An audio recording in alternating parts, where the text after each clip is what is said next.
So we will try to do some interactive exercise today for CPIN prediction and meth primer making. So that's very simple. We don't do it by that way, but I think like if someone is interested in doing that part, that should be pretty good to begin with. I think we should start now, otherwise we have to like yesterday.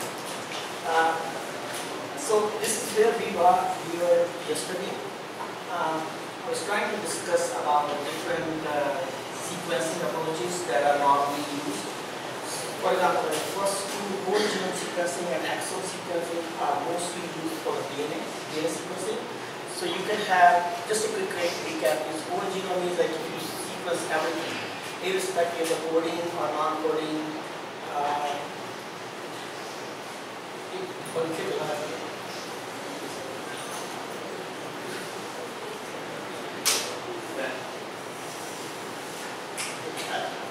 So this is basically useful like if you have an exploratory project or like you want to find out in one basically sequence you will have what is happening in the mutation status and what are the parameters. So you can find everything in that. And this is kind of very useful data, but it is very expensive and it is very, very complicated to analyze and you can just use bars and do analysis.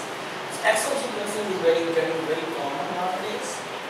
Basically, most of us are interested in the coding genes, like which are expressed, which can do something directly to your, which have directly functional relevance. And of course, like there is a variation for exome sequencing, targeted sequencing. Like if you know any gene, there are several variations, but these are kind of broad categories. So in the targeted sequencing, let's say you know like there are 4 or 5 genes, you can just sequence that particular portion of the genome and get your data and resequence it just by single sequence and confirm it. That's basically giving you the idea. I think that's what we were discussing yesterday. Or like the simplest is you take that sequencing and put it directly in the IGB if you have like 1 or 2 mutations to check. So IGB will give you all the sequencing and you just confirm and highlight it, get the correlation, checking the number of mutations and that. RNA sequencing is very common for gene expression. So basically it is replacing the microarrays. Now we will discuss it a little bit later also, but RNA is very popular among all of us. Now if you want to replace the microarray with the RNA, so you can just basically you are looking at a digital count or read counts. So then you can just go by single entry, and I would say like for a human gene you can have maybe around at least 15 million reads or something like that. Now there is a catch in here. So what happens is that when you go and give your sample for sequencing, normally the sequencing codes will ask you how many reads you want. So your question should be what sequencer you are using. So if they are using the LexC, then you have to remember that if they give you 20 million reads, 5 million reads are gone. So they are always bad in any sample. Okay, so you are left with 15 million, so you have to make that proper accordingly. So if you start with the minimum 10 million reads, you will end with like 7 or 6 million reads, and that's what you use. So you have to really understand that part. And normally, most of the sequencing codes, web lab, they don't tell any user that this is going to be the case. The companies which they do is they normally go around, they will say, oh, you need 15 million reads, so they already covered that part. So that's kind of a key question in that. Then RNA-seq again has several variations depending upon what your question you're asking. You can identify the RNA binding protein partners. You can have clip-seq, rip-seq, or you can also have like RNA-seq with the chip-seq combined, and then have whatever the regulatory elements are and how the genes are expression is affected. Now in chip-seq, basically the most two important uses in chip-seq are transcription factor identification.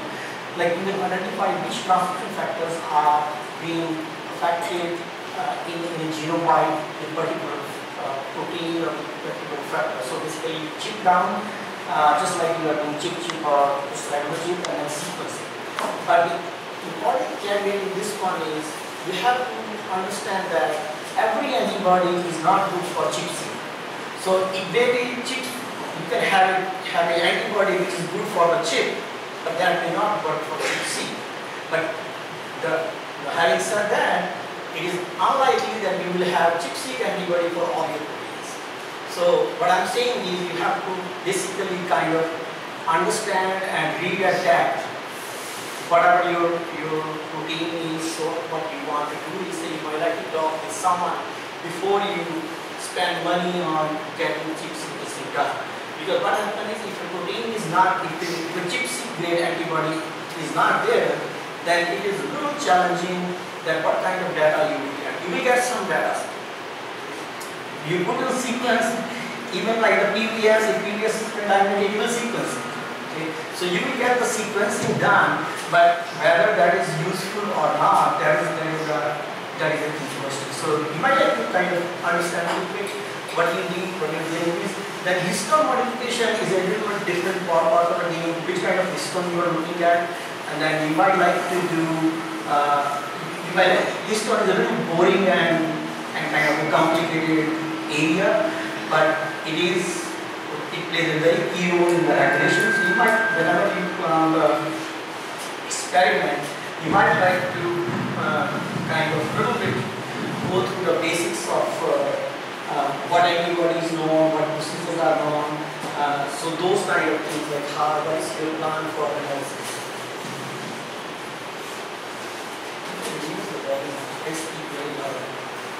Okay. So these are basically two key questions in the chip C. There is another important thing if you do in the chip C is the variation of the bisulfite sequencing, which is not listed here. Now bisulfite sequencing is a whole different ballpark of the case. So it is more complicated what is listed here. So that's why I have not listed it here, but mostly you end up doing either of these one. So in chip C, in bisulfite sequencing for DNA methylation, what we do is say the first part is you want to find out all the CPG in the genome wide. The best part is bisulfite sequencing. But there are no standard tools, although our group has published in Nature, as I showed you, methylation medicine, but still that is not the perfect one. So we don't have any like standardized tools or standardized means by which you can just throw in and get something that you get the genome-wide profiling of bisulfite sequencing. So the alternative, cheap alternative is MDipC. So what happened in that case is basically the equivalence of the exome sequencing. What you are doing is you are isolating the coding CPGs, chip it, and sequencing. So basically chip C, you are doing the chip C but with the bisulfite converted DNA in the coding region. So basically you are narrowing down to only the coding genes and you are removing the non-coding parts. But that gives you, in some cases that gives you the answer what you are looking for, and that is the easiest and nicest way of doing it. But it is not true in every case. So if you are trying to look at a CPG modification genome-wide, that's not a good idea to MDipC. I will share some of our work on MDipC and all this what I'm talking about. So today's discussion I have divided into like two portions. One is first of all I'm going to complete what where we left tomorrow, and I'm going to take. I think it is also important.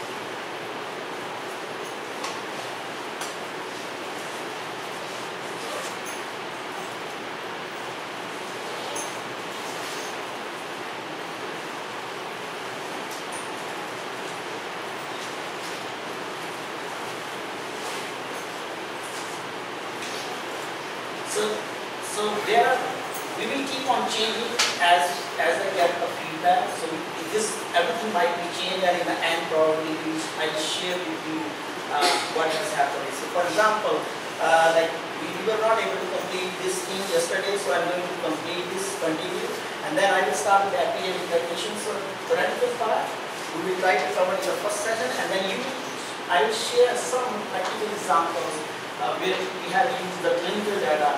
So in that, I think I will avoid going into the theoretical background, but you are more than welcome to ask questions. So basically, I will put a question where clinicians come with a question that, okay, we have a set of patients and we want to treat them, but these are the problems and how we kind of solve those problems. So those will be kind of a translation that true value of what we call personalized genomic medicine. So, and then as we move forward, I don't know if this one is not clear. So I moved this one as a regulation of non-coding RNA, so I can move it to tomorrow, because otherwise it will become too much for today. Again, it will be, and then with that, I have kept a light session of comparing the arrays and sequencing, why we prefer sequencing, and how you can classify the different samples based upon the PCA or any other tool. So basically, that will give you a kind of an idea like what different approaches can be used. So now the first we have discussed about like broadly what kind of sequencing is possible. I think that is very important for you to understand once you plan your experiment. Now the second thing you might try to look for is what platform is used for. So keeping aside all these things, I can tell you one thing is there is one issue with the sequencing. Companies want as long read as possible. Okay, and so there are a lot of claims that okay, longer reads are good, short reads are not good. That's why we are moving from standard to this, blah blah blah. But having said that, from a practical perspective, yes, PacBio has come up with a very long reads. Iron tolerance is very long reads. But do we need that or we don't need it? So if you are just doing a simple transcriptome analysis, you don't need long reads. Okay? So you can end up like 50 base pair in the single and pair entries. So I generally prefer pair entries, and I will kind of go into that way why we need pair entries, why I don't prefer single entries. But if someone has done single entries, we don't turn them away and say that okay, I'm not going to have a look at that. So we do that, but there are different ways of doing it. So it becomes like complicated if someone has not discussed your experiment beforehand. So I'm kind of re-emphasizing this thing because I face it a lot. Okay, even in USC or out of USC, people approve. So firstly, they create a mess, like whatever they want to do. And then they come to us, they say, oh, okay, now you have to help us. Now if you don't help them, then they go this person, then different, like someone is approaching you, someone is doing that. So then you end up like a mess. So, but we try to help like each person, but ideal situation is better to discuss it first. If you have an idea, go ahead, talk to someone in your group. If you don't have, you might like to find someone who can help you. So having said that, now the longer reads PacBio has it, practically speaking, and I'm talking about the practically, I'm not talking about what is being claimed by the companies.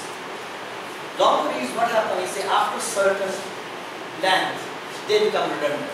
Okay? We have seen it by surprise sequencing. For example, like if you have a 100 base pair longer read, so reads at the distance, they lose the quality. So basically we have to trim those reads to become is like 75 base pair or 80 base pair from both ends. So having said that, so it's very important that we need to understand what our goal is and what we are trying to do. Now if you call someone to come to me, they are oh, we have a longer read, we cover everything. Now there is another important thing. Now I raised the issue with the BWA, and now they have introduced the author of that Illumina has introduced that part. So what used to be the problem is, so Illumina keeps on increasing the read length. So what will happen is you have an insert. So read will come from both sides. So your insert will be looked up. You only have both the reads. Okay. So what are you going to do with that? So now they have come up. BW has introduced that algorithm within their own tool. It's like a 4-line script they have added into that. Same has been done by Botai. So these are the kind of aligners that are mostly used. So there is a looping out of the insert. So you have to be kind of careful what you are looking at. Then another thing is these are different um, instruments. These are sequences. At the end of the day, most of them are based upon the same principle. Okay, Smith and Waterman's principle. So Smith-Waterman is also from USA. He's the first guy who has written an algorithm for the DNA library. Now no one uses it now, but all these things are based upon that eventually. So what is happening is you have different things. Now then second thing is you have to look at like what kind of genome you have. Now if you are working with the microorganism, let's say bacteria, you don't need a very high sequence in that. You don't need high seq of this next seq or anything. You might be okay with just bi-seq or ion tolerance PGM. Okay, so that will give you sufficient data. But if you are working with a human genome, mouse genome, rat genome, that will not give you sufficient data. Then that these personalized sequencers are not useful. Then the third thing is, so let's say I have now I have someone who sequenced the bacterial genome in the high seq. Okay, so you are like unwanted. You don't need to do that. So basically, to reduce the data, you have no match alignment, and also basically there are wasted of money and the data and the time for it. So you might like to think about that. And then finally, so all these, they have something built in unique. That's why they are here. Okay? So it is not that they are competing with each other. They have some unique features. For example, this guy, helicose. So what it is doing is, it is doing a single molecule detection of the DNA. Okay? So what it will do is say, it will know PCR amplification. So PCR introduces the bias. In all these, I'm just kind of giving you a summary and then we will go into details. In all these, what happens is say, when you prepare the libraries, when you have DNA, when you have RNA or cDNA or whatever it is, you prepare the libraries where you add the adapters and the barcodes from Illumina or solid or whatever it is. So all these, what happens is say, what you are doing is you are making those fragments and trying to make a library and sequence it. Here, no PCR. Just take a sample, directly sequence it, and it is based upon the light absorbance. It will directly do the single sequence. Now, so it has removed the PCR bias, but it has introduced another bias, that is the fluorescent bias. Okay. So I worked with this data too. Unfortunately, this was created by at Harvard. It was converted into a company, and then that company goes bankrupt. They sold few instruments, but now it is back in business under some different name. So I have picked up the most common name which you will find in the literature.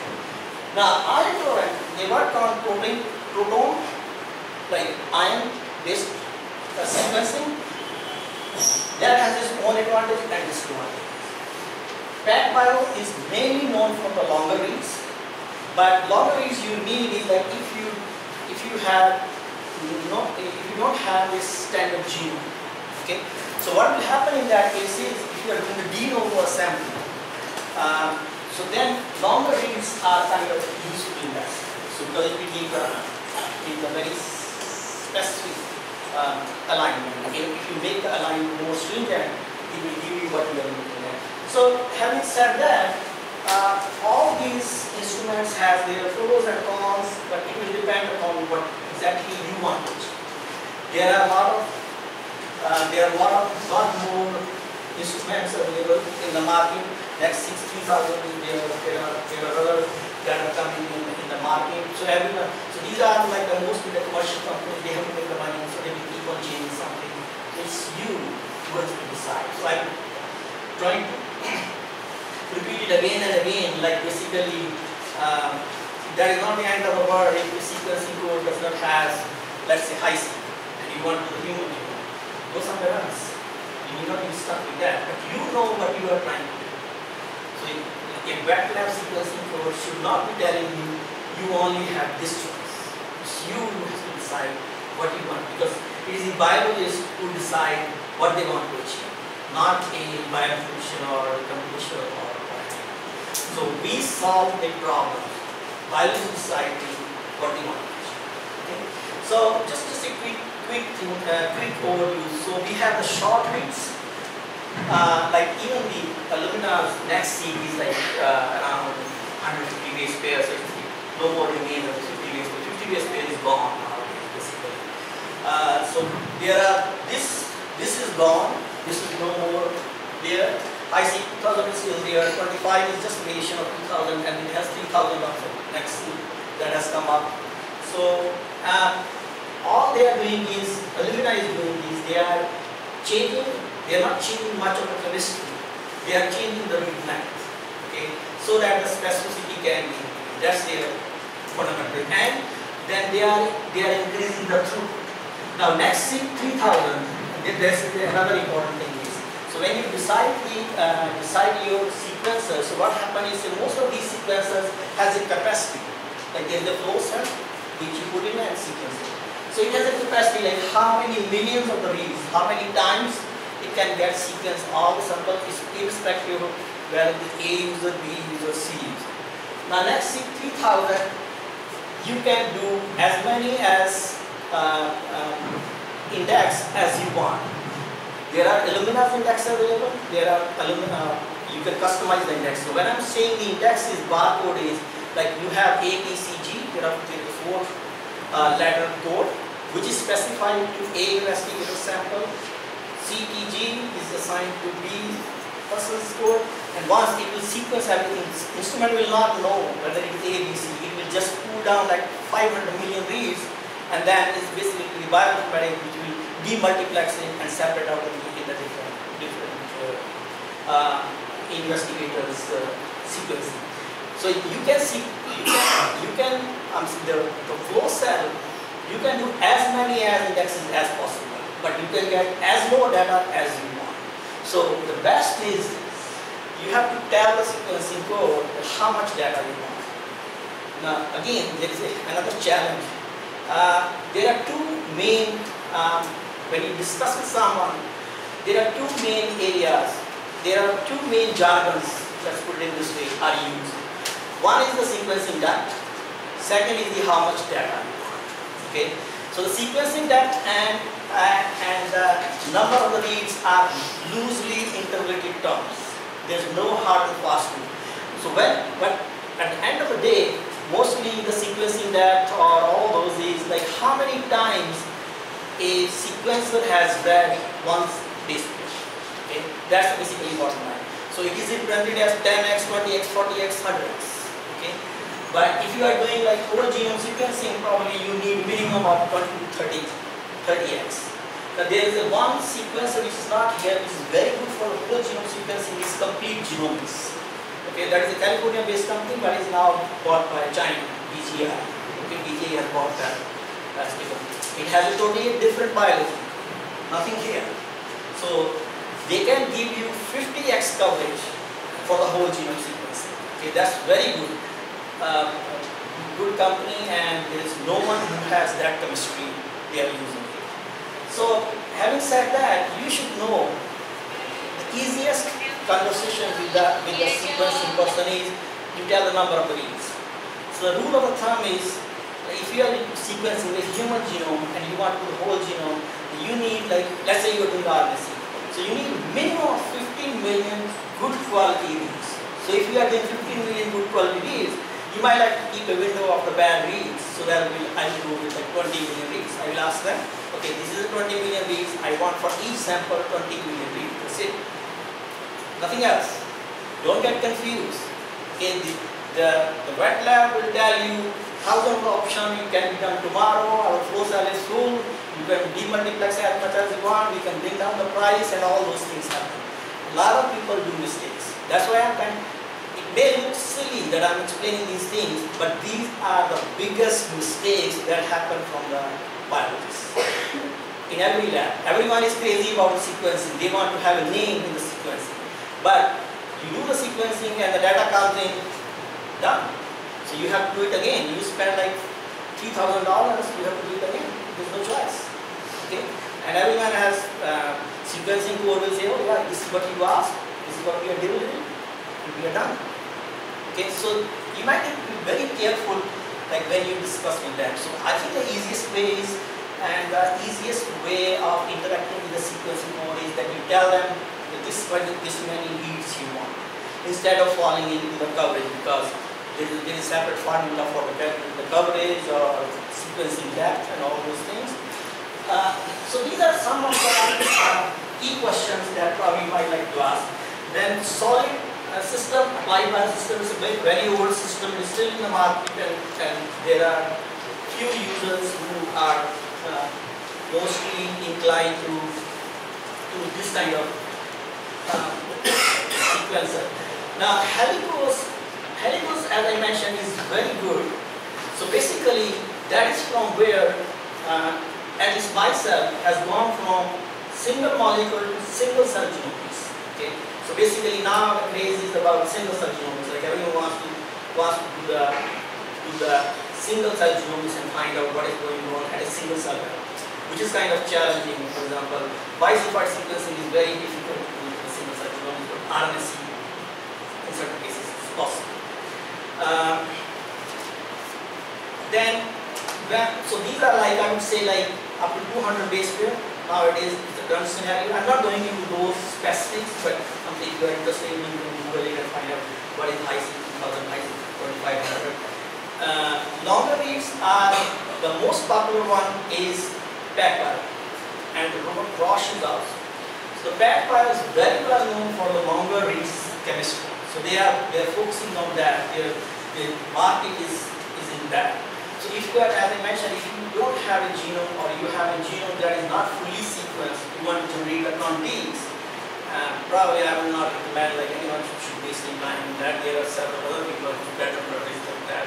Usually you keep on sequencing zebrafish, and you keep on CRT plants, and there are several people there. So I will not go into that area. So you generate the context, and then you have bioinformation who is spending the rest of his life in doing all those things. You should do some practically applicable data. So in those cases, but in any case, unknown genome, PacPio, genome synthesis is very good. There are some other areas where this PacPio is very good, but PacPio is pretty good in longer use. Now, iron torrent has a photon chemistry. The problem in that is, it will generate enough data. The problem is the downstream analysis. Okay? So it gives you very, very how to put it in that complicated output. Okay? So which they have their own tool, which is making compatible. So we can make it like to be compatible with others. But what happens is, say, mostly when you go to any sequencing lab, so they want to use you call the company, if we say data is not good, so you say that what do you have used, so our tool is very good. So you basically kind of get into mixed up with biologists, company, and all these things. But there are some flaws in that, and probably companies working on that. I don't mean to criticize anything, I'm just kind of giving you like an overview what happened is. The same is in nanopore. So basically, nanopore is not really just real-time PCR, but it is approaching now the single-cell genomics approach. So just a quick view of the different technologies that we have is, you can have a quick look and you can read it about the different sequencer. I will not, I'm going to discuss all the details. But the important thing is, like, I want to differentiate between second and third generation sequences. So there is a lot of controversy that which is the second generation or which is the third generation. First is single is fine. So for example, this helicose was started developing even once the single sequencing was going to take over. But because of the financial position and other things, so that came back as a third generation. So some people just try to merge third generation into the second generation. So having said that, there are two key differences. Third generation is mostly coming up as a single cell genomics, or single molecule genomes or longer. Okay. So the old traditional ones are regular 200 base pair reads and high throughput speeds. So this is what I was talking about, the complete genomics. I will not put it as a third generation. I will say again, I have picked up this table from some paper. So there is a lot of controversy, so I will not go into that detail whether the third or second. Complete genomics is a very good platform for whole genome sequencing.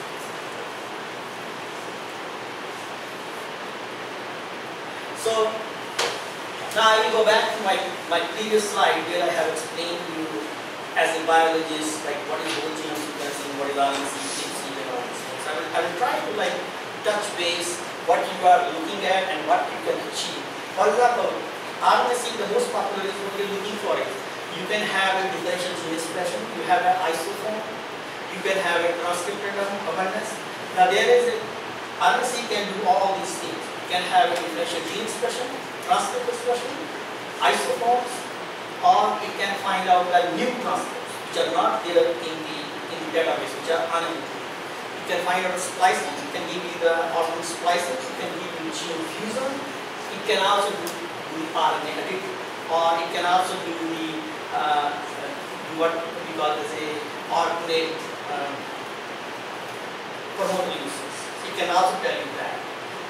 But RNA-seq mostly is not used for alternate promoter, but couplings can do that for you because it does a de novo assembly and then you basically have everything, coding, non-coding, and so what we do in this case is in a very simple way. We start with whole RNA, extract the whole RNA, convert it into cDNA, shear and sequence. Basically, after this, you mostly give cDNA or total RNA to the sequencing tool, they process it. But now, to save money, most of the labs are trying to make the library there at the home. So that saves you like around $500, $600 for full samples. Library preparation is very big, and then just sequencing. If this is a regular RNA, but if it is not, for example, small RNA-seq, mostly you have to depend upon the sequencing codes for those codes. Because then chemistry changes, kit changes, all that changes. In the DNA sequencing, we are looking at the whole genome sequencing, so we can find out structural variation, SNPs, indels, copy number variation, rearrangements, and including we can also find out there is a new technology that is coming is H3 and H4. So basically what it gives you the structure of the genome in a three-dimensional phase. So basically you can either give a DNA or you can make your own library and sequence it. Chip-seq, so you do the chip first and then whatever the DNA sequence is bound, you sequence it, and then basically the purpose is you have to find out now when you have done the chip-seq, so the most important part is you have to find out a bonding motif, whether that is a transcription factor or whether it is histone modification. So that is a consensus sequence you find out, like let's say it is binding to 100 genes, transcription factor. So what is the common binding motif that is aligned, that is common in all these 100 genes? So you have to find out that. You will never get a perfect 100% alignment. There is a statistical model that is introduced into that, but it will be like mostly more than 50%, and then there are other statistical parameter based formulas you can find out.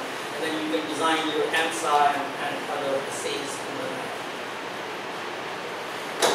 Now, this is becoming very common, targeted exome sequencing. Like, basically, you shear out the DNA and then amplify with the specific primers across a particular conti or chromosome or whatever the way is, depending upon how spread out they are. But you have to remember that if you're looking like a 20 genes, one gene is at chromosome 1, another is at chromosome 10, third is chromosome 20, probably you have to think about whether target sequencing is going to work for you or not, and how expensive that might be, because you have to cut accordingly, PCR, and all those things separately. But if you like 1 or 2 genes, yeah, just do the target sequencing, maybe just So exome sequencing is the same way. So bisulfite sequencing, as I mentioned, is bisulfite sequencing gives you each CpG methylation in the genome wide. Bisulfite converting DNA, you sequence it, and just like the DNA sequencing you do, and then the problem is in the challenge is in the analysis. Now, some of the key features which you will not find in any book, but I can tell you there are a few things. One is, normally people try to do the pair entries. Pair entries won't be much in bisulfite sequencing. So we normally end up using single entries. Why? We don't know. Okay, to be honest. But basically, like if I'm giving a statement that from both ends, it should give you more specific arrangement of the genome. But in bisulfite that does not happen. And mostly, the longer reads, let's say 150 or 100, that doesn't work. You have to trim down to like 100 base pair, even the single entry, and then that will give you better results. And mostly, when you align with any sequence, maybe there are several sequences or bisulfite sequence alignments out there. You normally get like, if you get around 75 to 80% alignment, you are lucky. So we normally get around 65 to 70%. So that's why I'm saying that just keeping it is separate. It's a different ballpark. But it is doable, but it is very complicated, and if you talk to any bioinformatician, they will say, okay, this has to be kept separate because it's going to take a hell of a big time. Okay? It is doable, it's not doable. It is doable, but it needs a different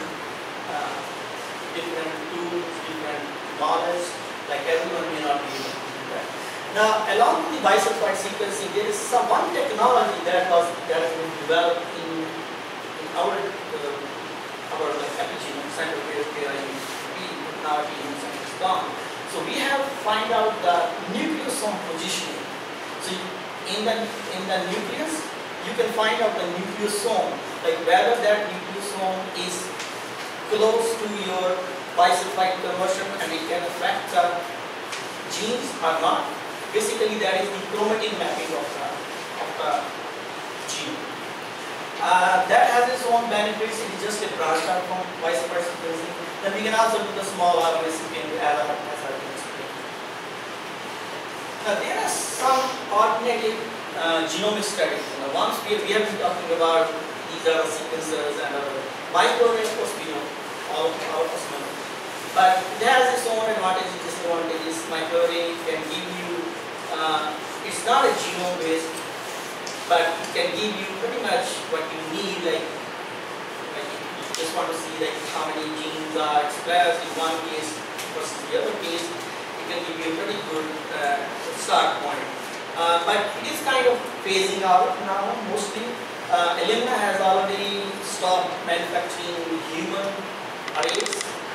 They are also going to stop this mouse arrays. And the only company that is left is, I think, Genomic, and there's another company which is very famous.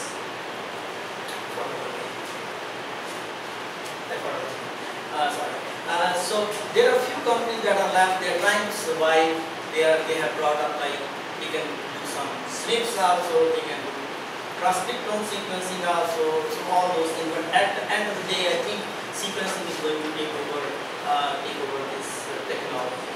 Then we also have a nanostring. So what nanostring does is it's basically bound to a chip by a probe, and you can detect the target DNA by close. Then we can also use qPCR, regular real-time PCR, either by TACMAT or cytopene, depending on what you want to do. Then we also have optical mapping. That is becoming very popular. The helicose is based upon that. So bio-nano, nanopore is also based upon that. Basically, just optically take the readings and give you the sequence. So there are several other options by which you can study the genomic strategy.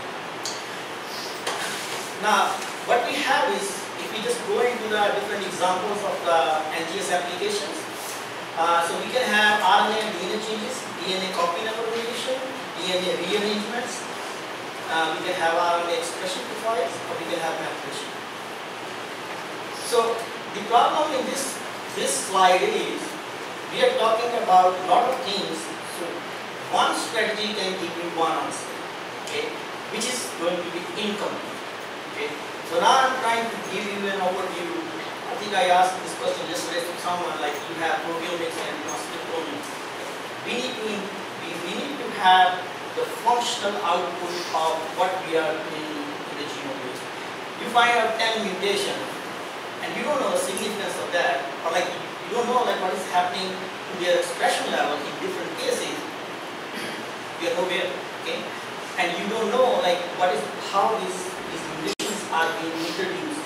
Then we are also nowhere. We cannot design any therapy. So basically, from a thesis point of view, we can end up always saying that, okay, we find out 20 mutations, and these are like the specific mutation, and we can design the future strategies for this blah blah thing, and we're done. But practically speaking, when we look at the patients, that is not sufficient. That is an insufficient information. So one key area in the personal genomics is you have to have a complete picture of any individual. For example, if you have RNA sequence, mutation status, copy number variation, proteomic profile, metabolic profile, all of that. So based upon that, then there are databases. Basically, evaluation will decide there are databases which will align to their history and say that, okay, this person was treated with this drug and that was affected after this many days. Okay. So again, like clinician is going to prescribe you everything.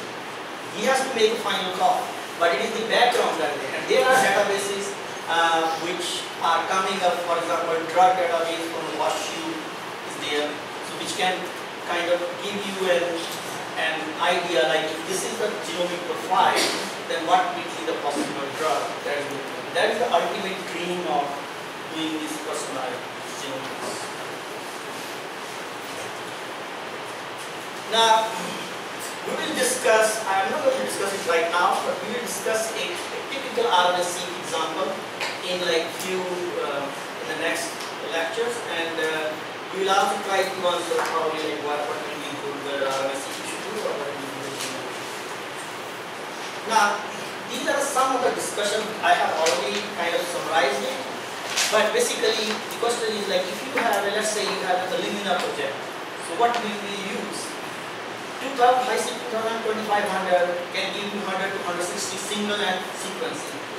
I already discussed, if you just want a digital readouts, probably single and reads 100, 160, 150 is fine. But if you are looking for optical splicing or photolysis or other things, that probably you might like to have it more sequencing that and more parent. Similarly, chip-seq mostly, so chip-seq is basically, we are very focused on transcription factor or other things.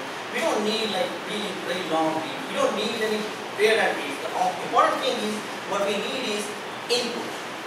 And that's the biggest mistake mostly happening. So when you chip anything, you need to have a total DNA. So from where we can normalize it to that and say that, okay, out of this one is English.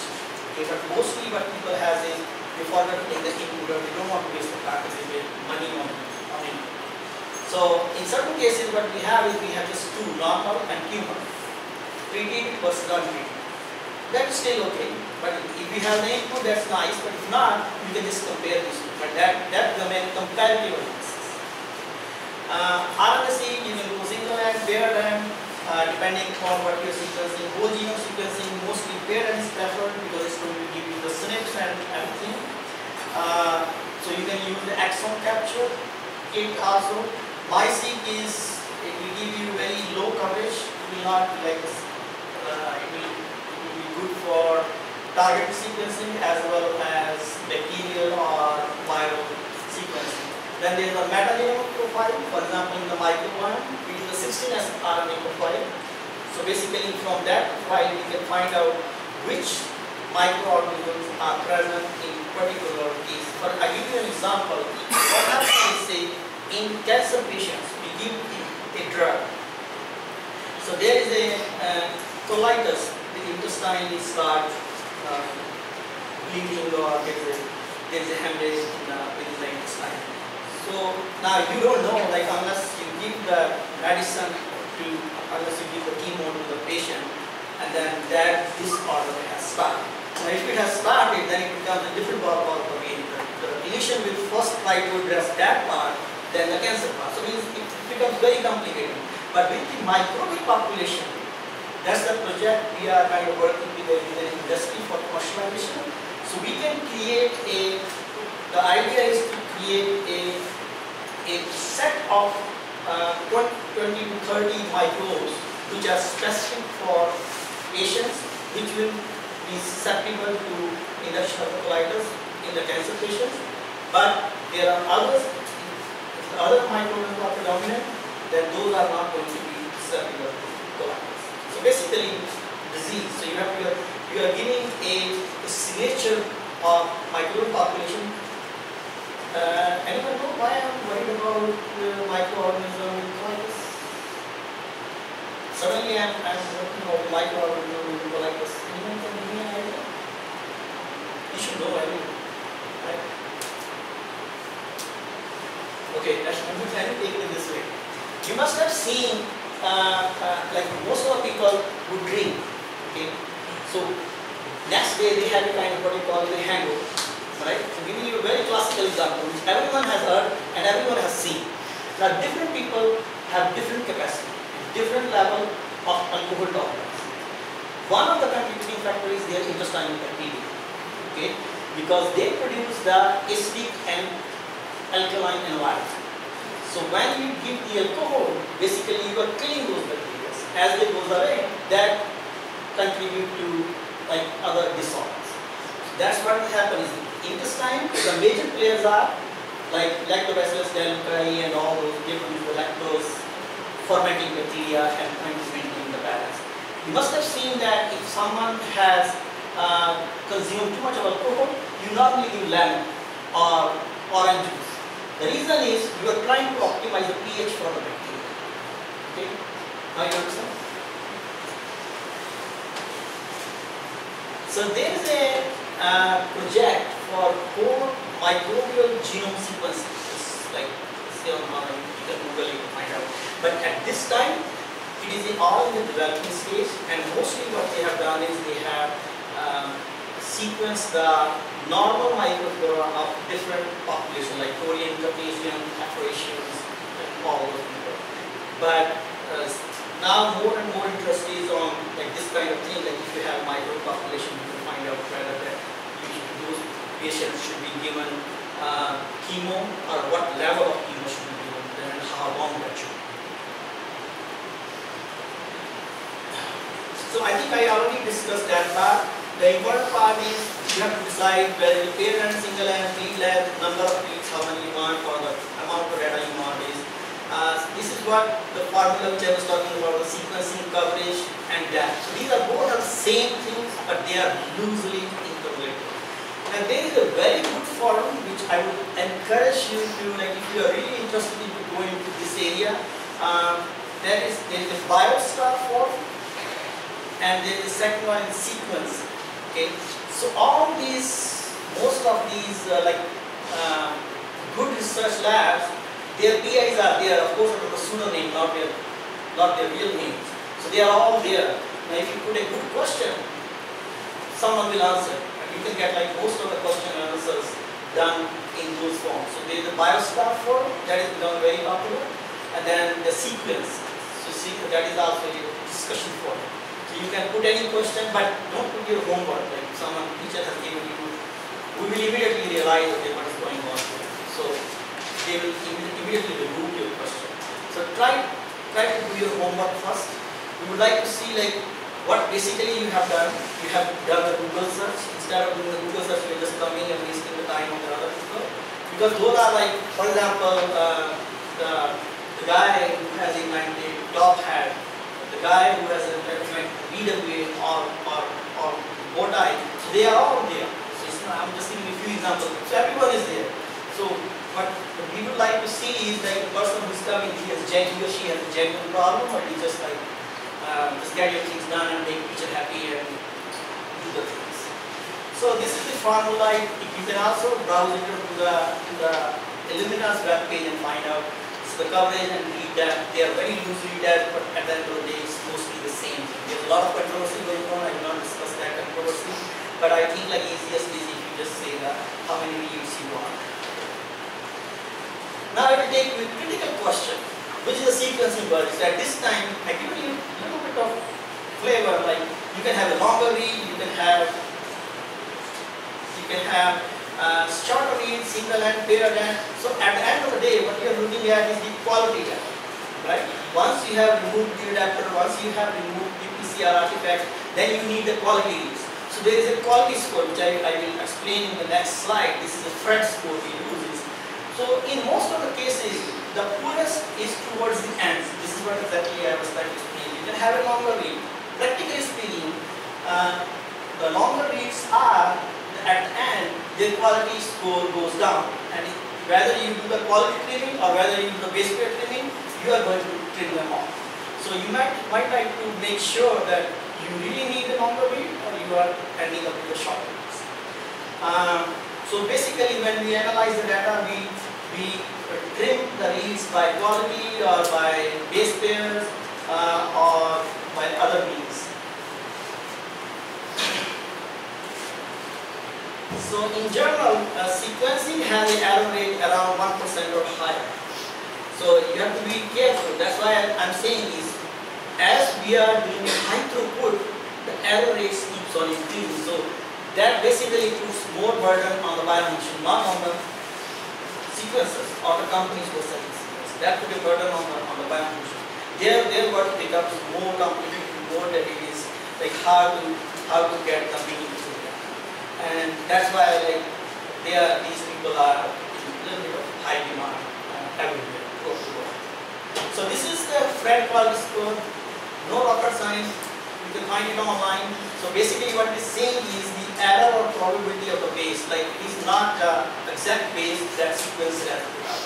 So normally we go by 99.99% accuracy, so Q value is 50, but in general, when we do most of the aligners by default, they have Q value of 20, quality score, Fred score of 20. We take it as something like that. But if the data is like very large, as I mentioned it to you, for example, that someone has sequenced the T and the high seq, I can bump it up to 30. Okay. So just to make sure that I only have a high quality reads, not the bad quality. In very specific cases, we can bump it up to 50, but in general, Q value, Fred score of 20 is pretty optimal to begin with, whether data is bad or whether data is good. I think I explained this thing already. I'm not going to do it. So the third generations are single molecule sequencing. Here, no PCR application involved. Longer reads, Roche has up to 400 base pair, Illumina 100 base pair, Pack Bios is about 1 kb, and they can also sequence a single one. So these are some of the applications of the next generation sequencing. I have not gone into too much specifics, but in general, like what we have is, if you are doing the complete genome sequencing, you are naturally looking for polymorphism and mutations. RRBS reduced representation of the sequencing. So if you are doing the bisulfite sequencing, then you are looking at a simple methylation. Or otherwise, if you simply reduce representation of sequencing, then you are looking at the gene regulatory elements. Targeted, basically you are looking at a mutation or particularly SNP or whatever the case may be. Paired end is normally useful in finding structural variations. So there can be some structural changes in the DNA or the genome. There can be one metagenomic, transcriptome is the gene expression. Small RNA is again microRNA, link RNA profiling. Bisulfite is the genomic pattern, cytosine methylation in the genomic DNA. ChIP-seq we have already discussed. Now This is what I was talking about, the nucleosome positioning. That's what we have developed. So you can find out the nucleosome position, how the nucleosome is aligned in the genome, keeping the genome intact. Then basically, as far as the barcoding is concerned, like indexing or barcoding, what I'm saying is now you can have multiplexing to as many as samples you want, up to 60, 80, 100, how many you want, depending on how much data you want. But you have to remember one thing is, if we are talking about next 3000, it has a limit of like 600 million base pairs of data. So that 600 million base pair of data needs to be distributed equally to all the samples, whether you have 100, whether you have 10. Now, the biggest question is, can we keep up with the sequencing? It's a very difficult question, because the problem is the technology keeps on changing. So as I mentioned, like we are now more interested in like the single cell genomics instead of like doing the whole genome sequencing. So what is happening in the single cell? But the single cell raises another biological question is like one cell in the microenvironment, human microenvironment can behave differently. Another tumor cell lying at distance apart will behave differently. But there are different questions what has to be asked in each scenario. Now if you just sequence the tumor as such, the challenge is you will have the normal sequencing out. Because ultimately tumor cells are nothing but the normal cells has gone wrong in the disease. Right?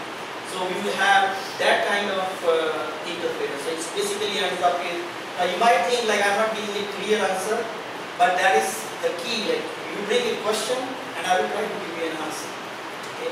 But these are the challenges, these are the questions that are always there. There's no rule of thumb, and that's why you need a person who can advise you on those issues. There's no rule of the thumb either on the Google nor on any form.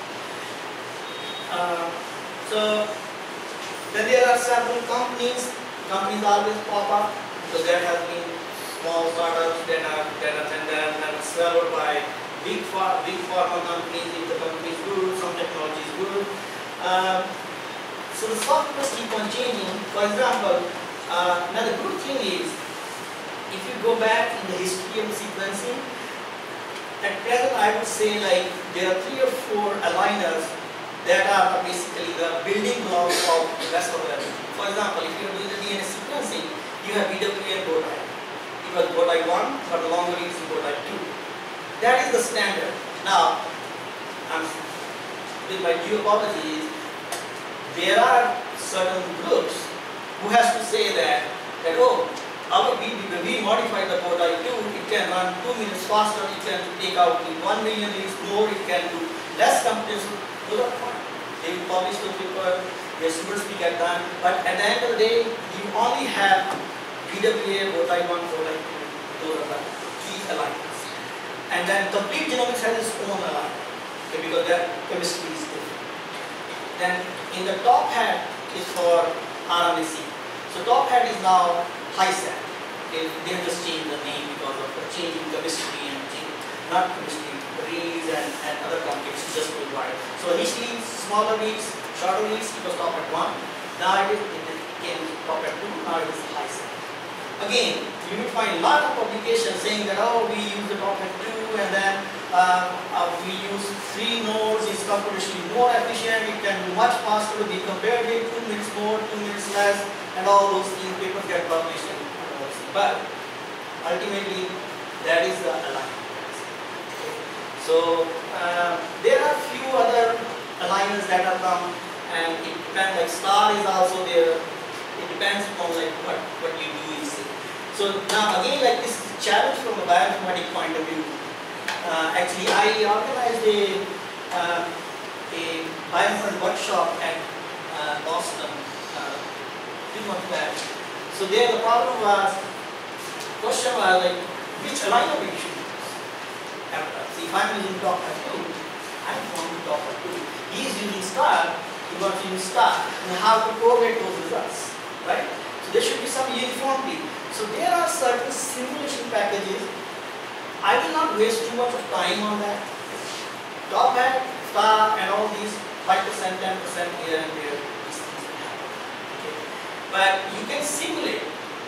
You can have like 4 or 5 aligners. There are simulation packages.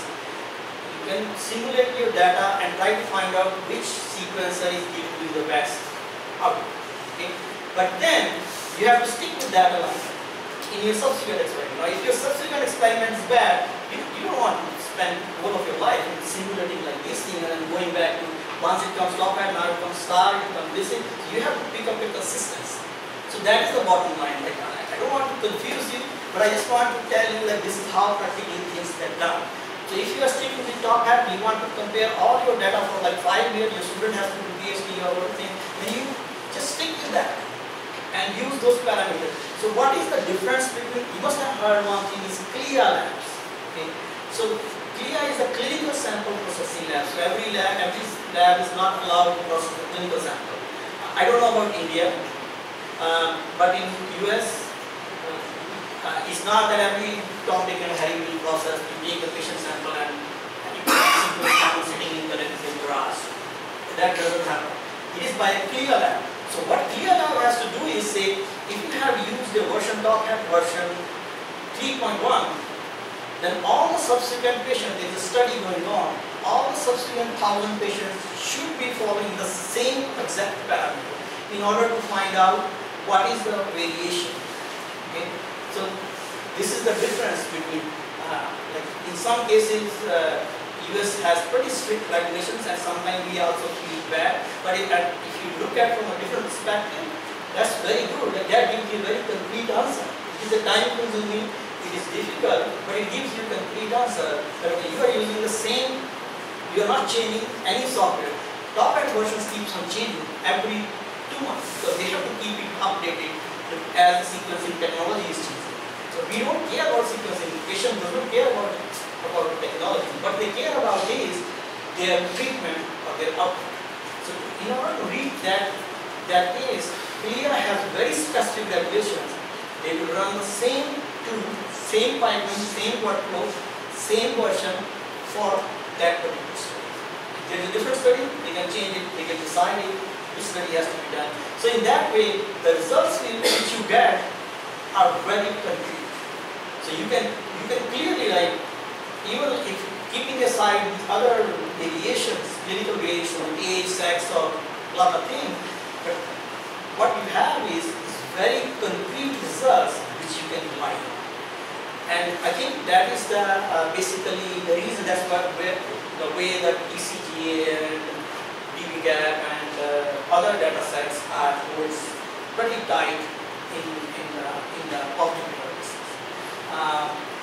I'm not sure about India. I have never heard that we have a kind of CLIA-based facility, but there should be some way that probably you know how it's done.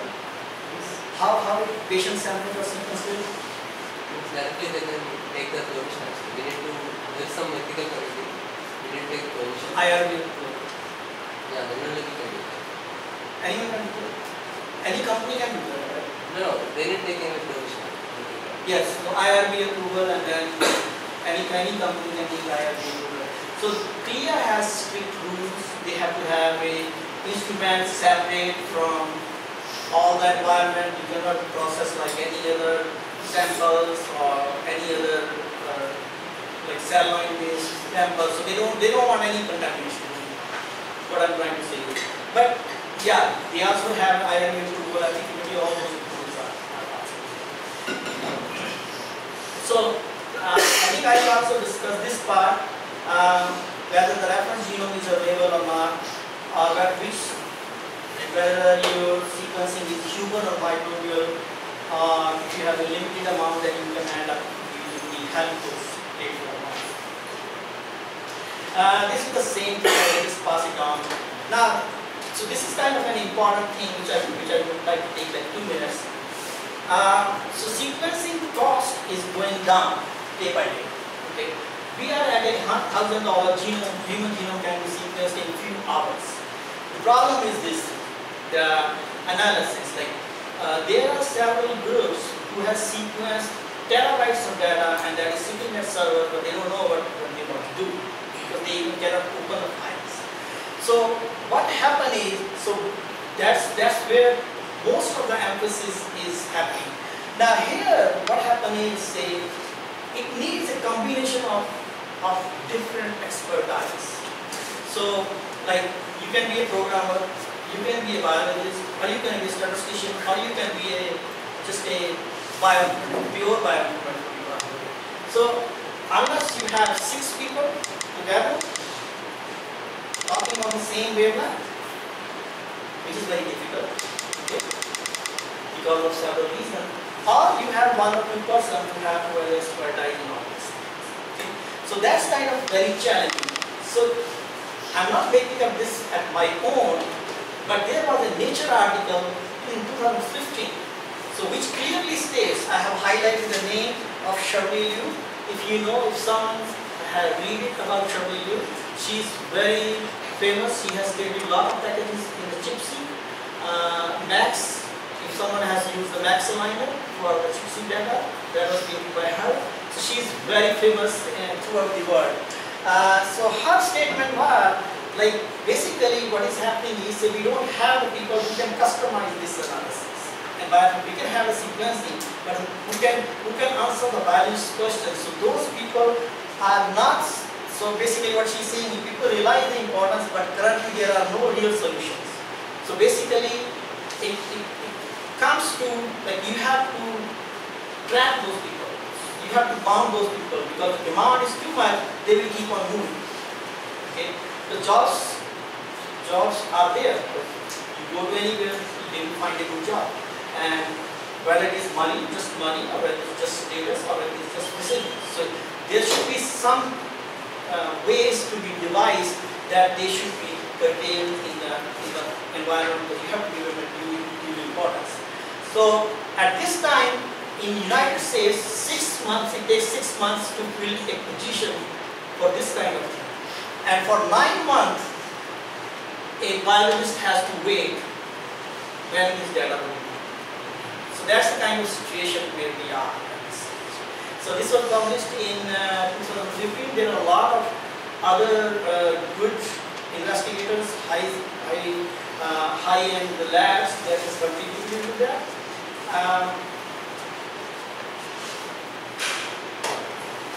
Okay, any question? I'm just a little bit faster because I just want to cover up the some things. Any question? I will say, oh,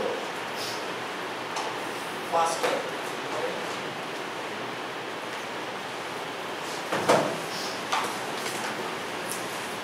No? Everything is good? I'm so good. So, nothing? So, now we will. How can I identify fusion gene from bioinformatics approach? Bioinformatics what? The bioinformatics software, gene software. So you have like RNA-seq, for example, top hat has a package which is built in the gene fusion. So if you have seen, like a this way, so one end of the reads will join one transcriptome and the second end will join. When you reconstruct the transcriptome, one will join one gene, another will join the second. So if it is joined in that way, I'm giving you a very layman's explanation. But that's how you will say that these two genes A and B are fused genes, hybrid genes. Okay? But you have to remember that here we are not talking about the overlapping genes. Like here, if you have this gene, one gene lead, second gene lead, that is different.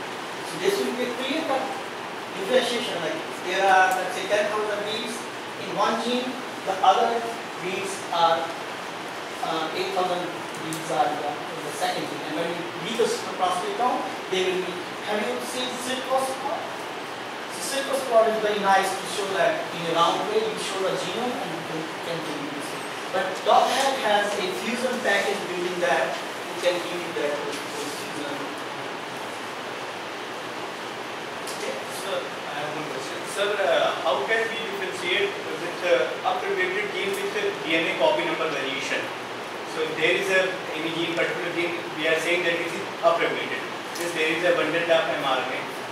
So how we can sure about that it will be not due to the copy number variation?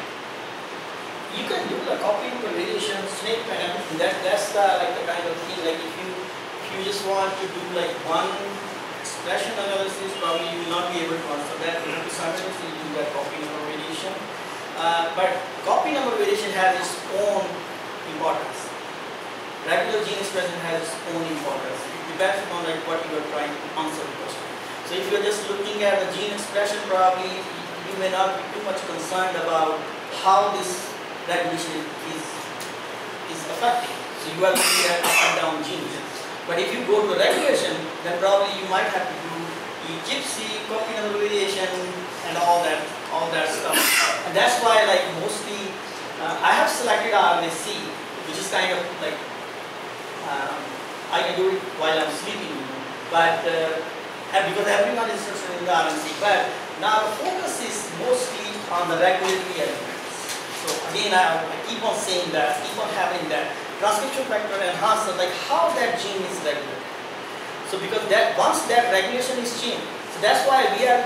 So all these previous notations, they are becoming redundant. Like in tumor, 10 genes are up, normal, 10 genes are down. So it may hold true for 10 patients, but not for 100 patients. Okay?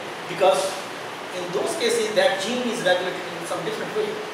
So that's why the regulation is getting more predominant emphasis, and slowly you will see in the next 5-10 years, not because regulation, study regulation is a little difficult, but that is going to be the main focus. So at this time, as we have seen in the microarray, basically microarray has a lot of drawbacks. It's a 5' bias, it's the full set technology, it does not give you the genome-wide. Sequencing gives you single base pair resolution, and if you try to overlay with both the data sets, some of people say it's very good, some people say no, it's not very good, that there are biases, and that's why microarrays are phasing out. But having said that, if you try to overlay with integrative analysis, which is kind of very challenging, so you have to integrate the proteomics, metagenomics, and all those data to answer your question, like why that gene is upregulated in all those cases. So those days are numbered when you just say that in one case it is upregulated, in the second case it is upregulated. Anything else? Okay, now we will try to move into the hardcore regulatory part, which is DNA methylation and histone modification in gene regulation. Okay. Again, anyone has any question? Like now, I may not be going back and forth with the simple terminology. If something is you think is still need to be re-emphasized, we can discuss it like 5 minutes, although we are running late. But now we will be doing this totally the practical part, like how it will happen. So it will be just like a statement saying that okay, do this happened, this is how. Basic question. Need to know the difference between the paired end sequencing and single end sequencing? Yeah, so what happened in the paired end, single end is basically when you have your input, your DNA or RNA. So it will be, single end will be one read is reading all the gene, all of it. Okay? But if you hit the paired end, so both the reads are coming from the, one is reading this forward, reverse strand. So it is reading from both sides. So what happens is basically, let's say you have a 50-50 base pair. I should have something to write. If you have 50-50 base pair, so 50-50 base pair comes here. So your this much insert, let's say 100 base pair is there. So 50 base pair, 50 base pair is there. So that is very specific. And if you give your aligner at the most 2 mismatches, so what you have is the exact match. So basically it increases the sensitivity and specificity of your alignment. But if you are just trying to overlap the digital counts for your microarray experiment, you can just be fine with the single analysis. But I normally prefer the paired analysis. So So now the different concept has come. I don't want to again confuse this thing. It is the concept of number of cycles. So Illumina has come up with a cycle concept instead of just saying they're single and a paired. So they say 100 cycle. So if 100 cycle 50-50, so they will give you like that. So it's the same term, same technology. But as I mentioned about ZWA. So what will happen is, say if your reads are longer, your insert is like this. Insert will look dark. So insert is gone. Basically, you are having both the reads that are sequenced. Then basically, what you're going to do with that? If your insert is gone, you are losing the information. Okay. So that was the biggest problem when the Illumina started making the longer reads. But paired end is, I'm a fan of paired end, to be honest. But if you have to find out the SNPs, for example, you cannot do it in single entities. You have to have a paired entities because it is single base pair difference. So you need very high specificity and very high sequence in that. So that's what. So basically, you can ask the question and decide it. And I think like I again emphasizing it. If any one of you have a specific question, we can talk about that. But there is no rule of thumb that I can say that, oh no, you have to use this thing or you have not to use this thing. So there is no standard answer for anything. So it is just like depending on what question you are asking me. That what is the biology question you want to answer? What is the aim of the study which you want to achieve? According to the answer. Sir, is it possible to identify translocations using DNA-seq? Translocation? Yeah, structural variants. There is a package which is breakdancer.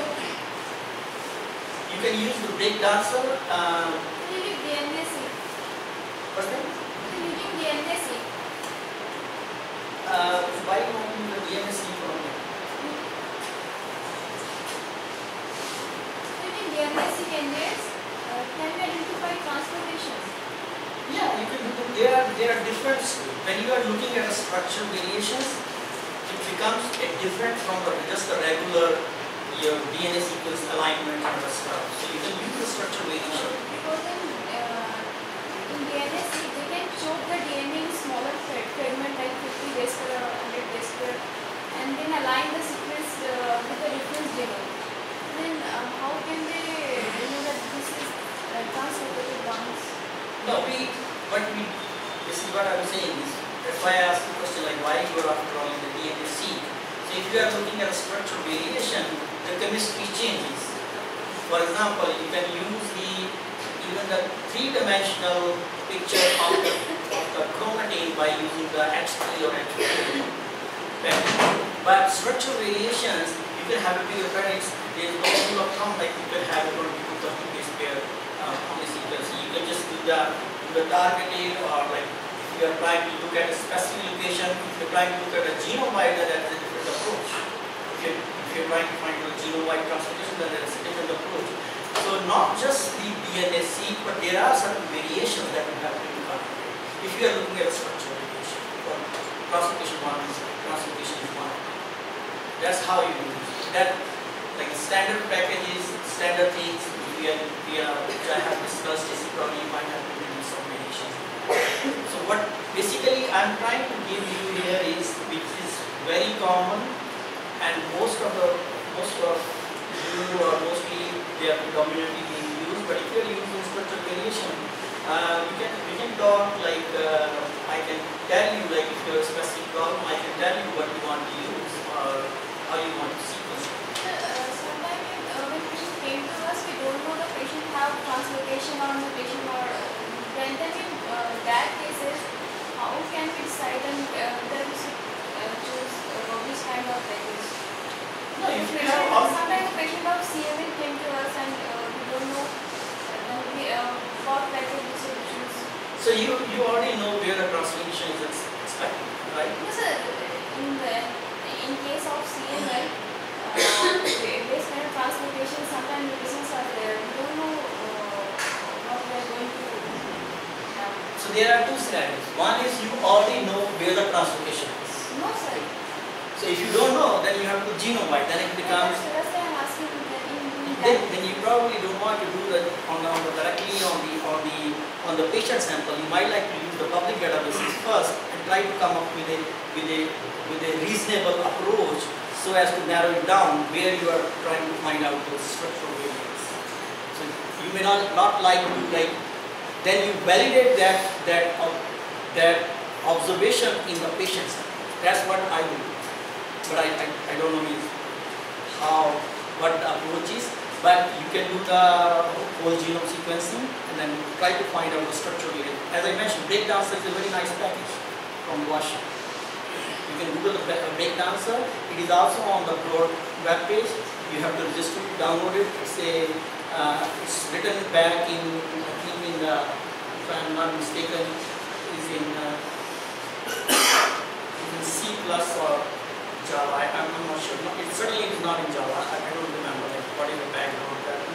But you can use that to find out the structural variations. So Broad has a full package of just finding the structure. What kind of, again, this is what I will do. Again, I don't know what we need. We cannot just take the patient sample and try to do an exploratory study. We need to have some basics. So I will pick up the data from TCGA, ICG, or whatever the case may be, and try to build up a hypothesis on that. So based upon that, once you have a concrete solution, then you basically look at only those lesions, because it's very expensive to look at each patient's whole genome data just for the structure translocation. Unless you know what you are looking for. Let's say 4 or 5 targets you are looking for, so you focus on that. Because patient samples are very precious. Still they are precious.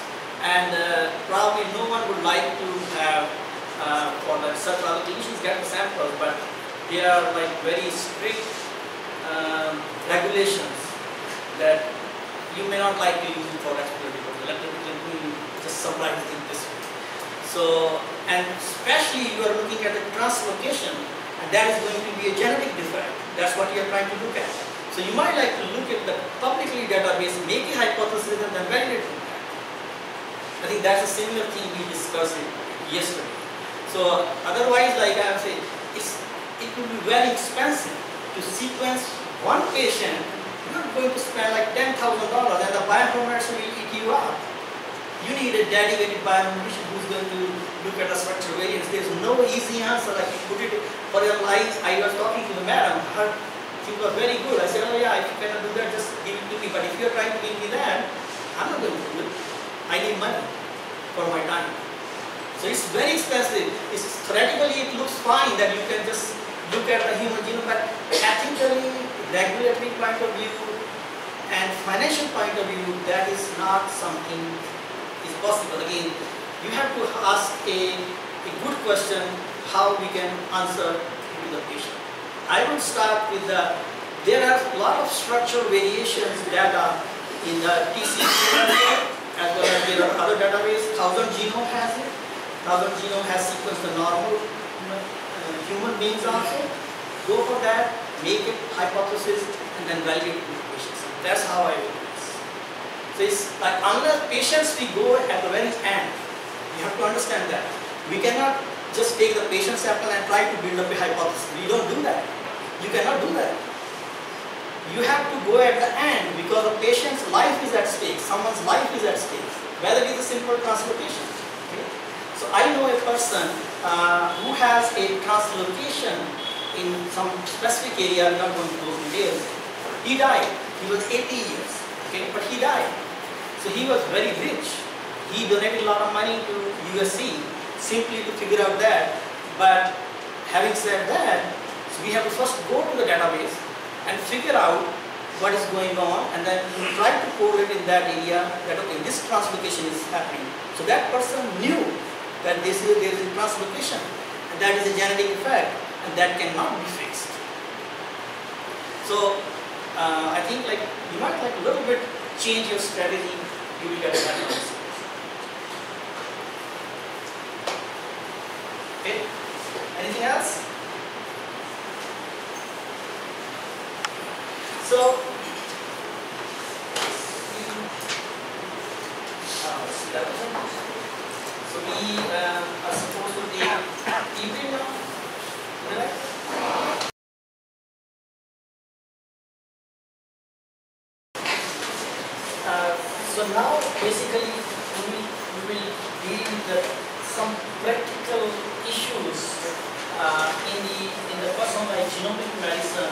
try to first in the first some slides I have is kind of make a basis like what we are going to discuss in the subsequent slide. But after these slides, we just have the practical questions and how that has been answered. I may not be going into too much into details like how we reached that thing, but I will try to share the results with you and try to answer that we raised this question and this is the answer that we are going to give. So you will kind of feel a gap between like why we are not answering. If anyone is interested, because everything, how that was analyzed or how this was done, I will give a very superficial information but not specific information, because otherwise we will again keep on distracting from the main translation value of all this what we are discussing here. So I just want to give a kind of a basic information first, and like bring the first 10 to 12 slides, and then just move into specifically answering the question in the solid tumor, liquid tumor, and then in a rare disease. Rare disease means, because rare disease, I will today also introduce you to a concept from the FDA point of view, because sooner or later we are going to discuss about the regulations. So FDA has a concept for the rare diseases. If someone is working, like you can get, for example, if you're looking at any cancer, you will come to find thousands of patients in India, abroad, or anywhere over the world. But if you're asking for a rare disease, you may find like 5 or 10 patients throughout the world. So those clinical trials are not possible. Okay. So what FDA wants to encourage those, it's not that those people are not important for FDA or for anyone else, but they care about that. So they encourage people, but you have to understand that, like if you apply for the funding, no one will fund your research. For like, if you have 10 patients, they say, we don't care. You have to broaden your basis, and you have to bring in, just like companies, like if you go to any company, Merck or Genomic or anyone, they will say, okay, bring us the product, like from where we are going to make the money. So, but if someone is working, they try to encourage those. So that's why I have introduced this is a collaboration with Denmark clinicians. So patient samples were there, everything was there, data was there. So I basically dissected that and kind of give them the final information. And some things what the mutations did not work, but methylation works. So how that has given them a signature, and they are further pursuing the patients who are still alive. Some of patients have already died with that particular rare disease. So I will introduce to that too. So let's start with the regulation by DNA methylation and histone modification. Now, one of the important concepts here you have to understand is DNA methylation and histone modification, they go side by side. Wherever DNA methylation is there, histone modification will definitely be there. Why? It's not known. Okay. But there is a very good correlation. If DNA methylation has happened, then histone modification has happened. Or we have to either like dissect the public database and correlate whatever we are observing in the histone modification, that these are the same sites that are affected in the public database, or we have to separately do the experiment to say that histone modification has also occurred in those cases. Basic big figure of central dogma, we all know transcription and translation, but this is very important. Now when we talk about the gene regulation, is this clear, or we need to turn off some light?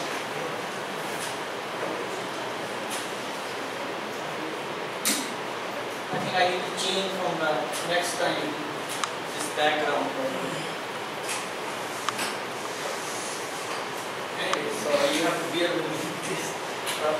I thought background should be good. So the first thing is, this is just a few bullet points. What can happen? What can regulate the gene expression or gene modification can happen? So overall, the structure of the chromatin, if there is any change in structure of chromatin, that's where the resistance comes into play.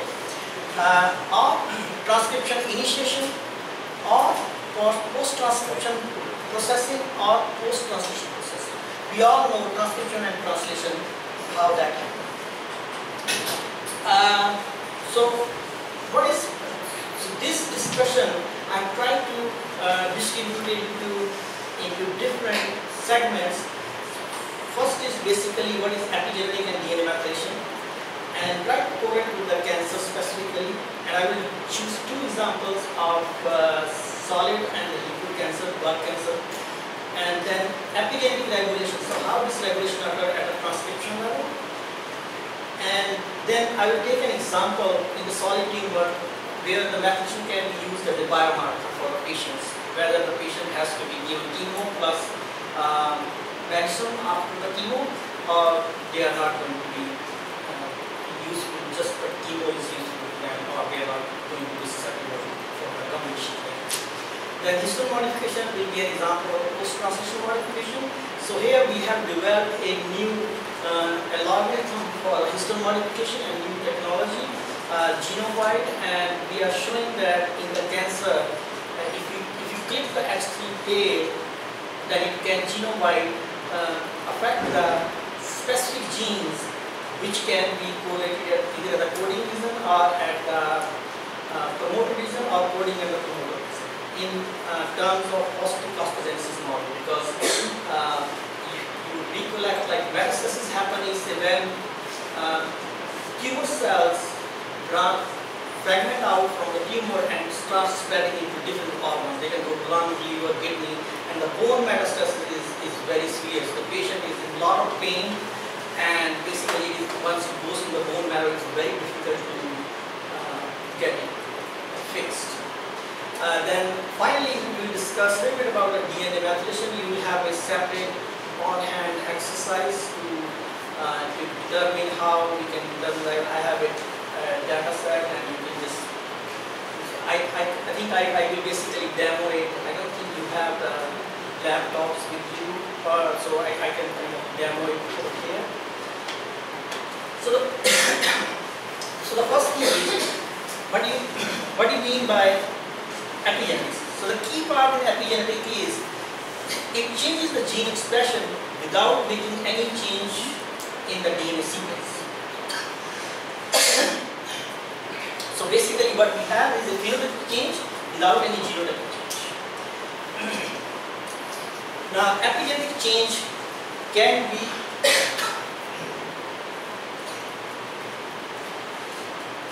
a regular or it can be naturally occurring. So it can be affected by age, environmental factors, food habits, race, and all those factors they can basically contribute to the epigenetic phenomenon.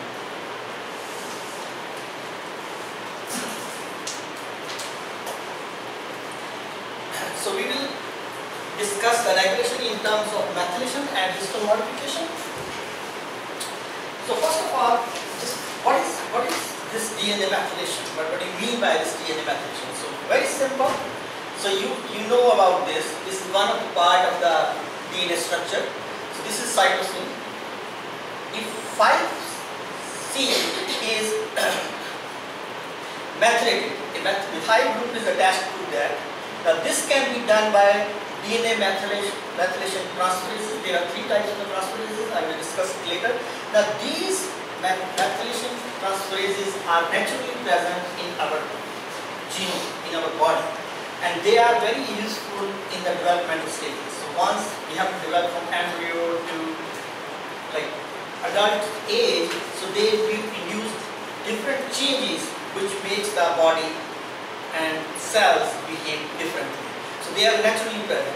So in that process, because of certain stress conditions or some other factors, they can also introduce some artifacts where they can have this 5-methyl cytosine is methylated. 5' cytosine is methylated. So if methyl group is attached in there, so then if this cytosine is nearby the promoter region, then basically it will affect the transcription of that particular gene. Okay, so that is basically the key concept.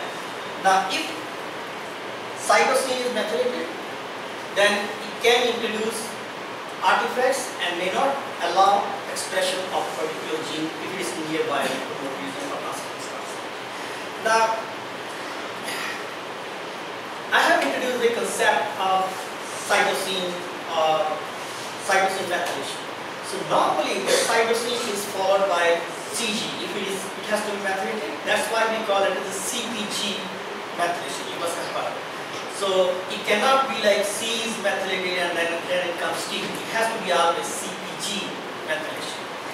Now, in the genome, there are certain areas where this CPG is clubbed together in certain sequence. Let's say in a 200 or 300 base pair of genes, you have a 20 or 30 bases which are CPG. Okay, so that is what we call a CPG island. That is terminology that is given as CPG island, because there is a clump of those CPGs that has accommodated in that. So around 60 to 90% of CPGs are methylated in mammals. Now, as far as CPG sites as a total is concerned, only 1% of the human genome has the CPG sites, where C and G are coming together. Only that CG is going to be methylated, not any other CPG. But now, having said that, there is a concept that's coming up is like a non-CPG methylation is also coming very predominantly in the clinical setting. But we are going to focus mainly on the CPG methylation.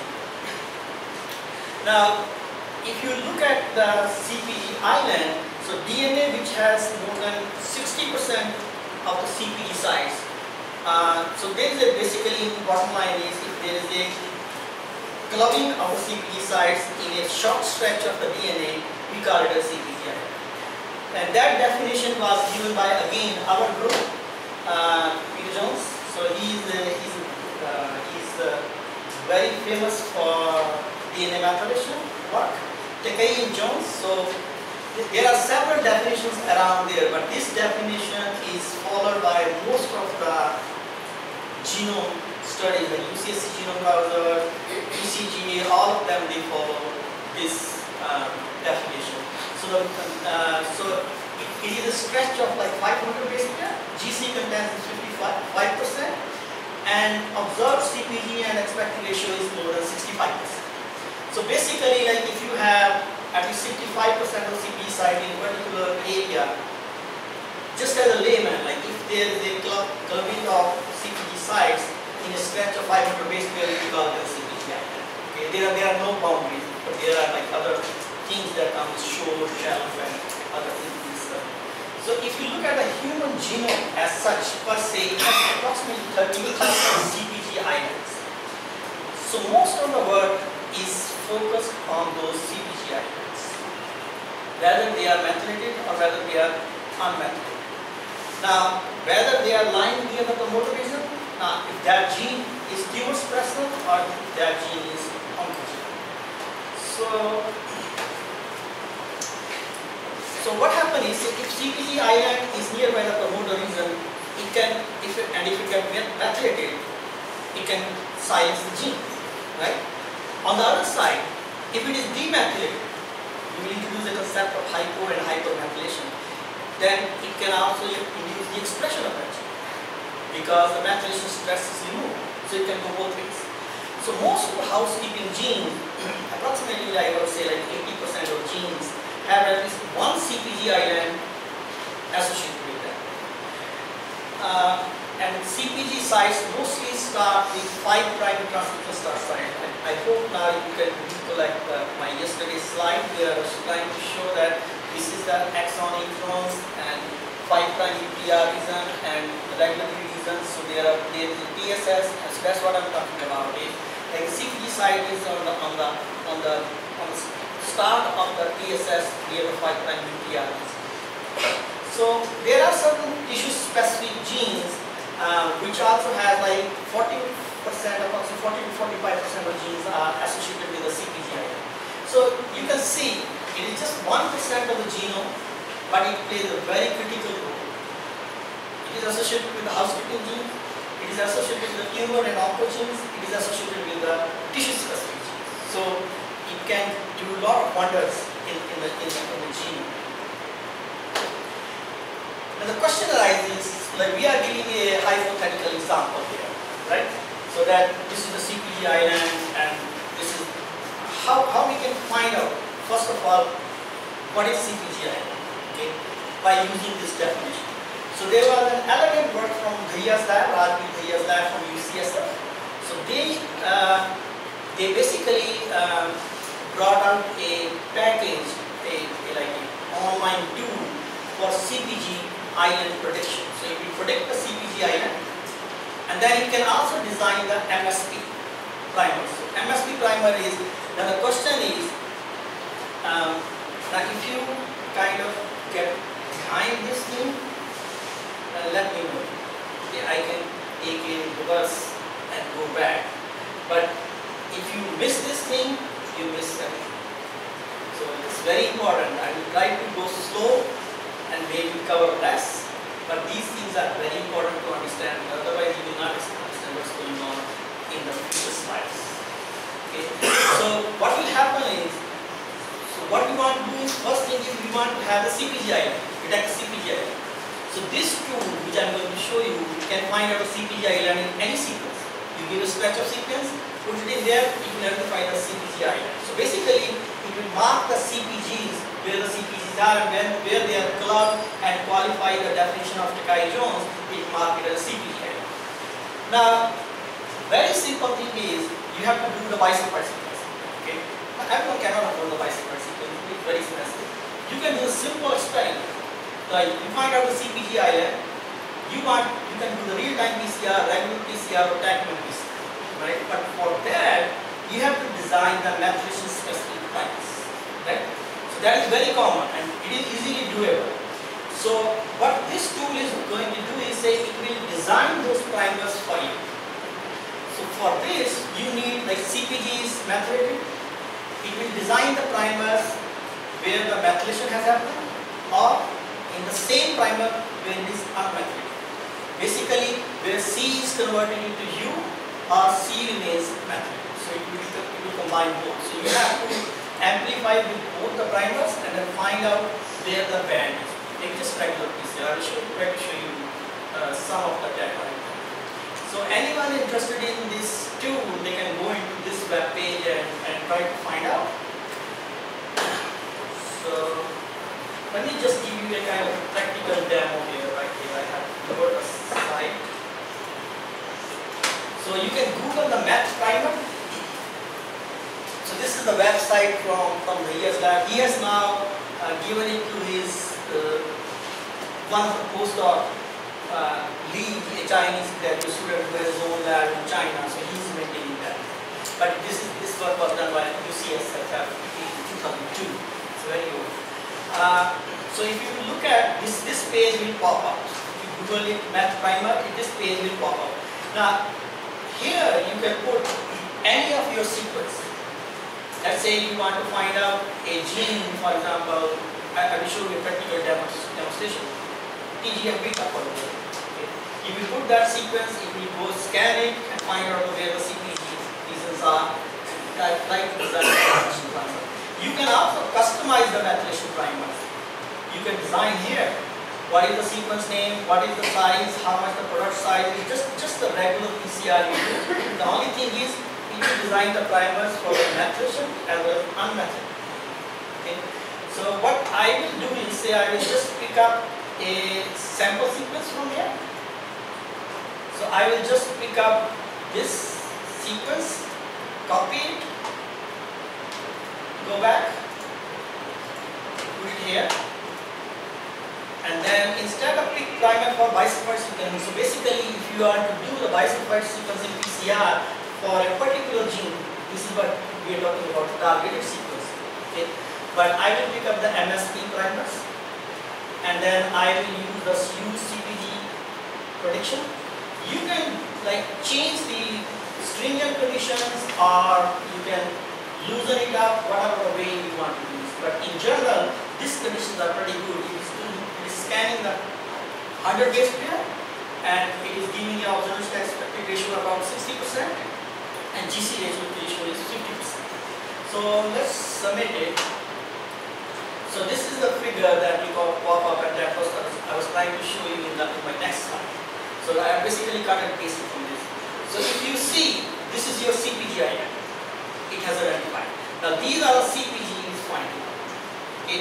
Now these are the primers it is giving. So left methylation primer, right methylation primer, and the same unmethylated primers and unmethylated. Okay. So it has both the primer, it has caliber C, GC, TM, and this thing. Now based upon the strict case, you have to choose a good TM value by which you can get a good product. Okay. This is a software, right? It doesn't know anything. It just goes by, okay, some package is written in the behind, and you cannot just blindly do it. So you have to just use your judgment, like looking at how much size you want. So in general, like if you want to run it on the gel and conform it, you don't have any other facility, you might have to look at around 150 or 100 base pair at least on the insert size, right? Because your primers are going to be around 20 to 25 base pair, so you don't want to again go into that looping thing where you are just primer, you're looking at, or you are having a problem of like primer based in the insert size. So you have to use your judgment just by you doing your regular business. So once that is done, you say I will pick up a good TM and in an average fragment of 150 base pair, which will give me a good revolution from 25 base pair, 50 base pairs of primer, and so it's like 100 base pair apart. So on the same level, you can clearly identify it. So pick up that and set up your PCR, and then you will. This is basically saying is, so the key part is this is the CPG island that has this is the second CPG island, but it is focusing on this because of the reason that it is within the good TM value and GC ratio, and all these things are optimal in this. Although there are two CPG islands, but designing the primers in this. Now you can change these parameters as I mentioned. You can change these parameters as whatever you want to do. How much medium size, product size. You can make it 200 to change, optimal 400, maximum is 600. You can do whatever you want to do. So again, depending upon it, as like she was asking about what your aim is. If you already know that this gene is methylated, only then you will do. This is not for something genome-wide. Let's say you have a set of genes. I will give you a practical example. I think like it may be easy for you. We have published in clinical cancer research around several years back. I will show you the slides where we have designed primers against Exida. But we know that Exida is methylated. We have one gene. We did not do any genome work. We isolated promoter region, we isolated CPG island, designed the primers, and do just the regular PCR in the patient's. That's what I was trying to say. You make the hypothesis from the data and then use the patient sample. Because patient sample is always precious. So okay, you cannot just afford to waste it. So I will have, okay, so let's say we have this thing. Any question about this? It's very simple. No rocket science. So is this the gene sequence from a promoter region? Yes, mostly it will be from a promoter region. I will show you the slide. I think it will be more clear when I show you my work properly. So this is the same figure. I have basically taken a screenshot. Now, and for an island to be called as a CPG island, how many stretches of CPG should be there? That is basically Takai-Jones definition, as I told you here.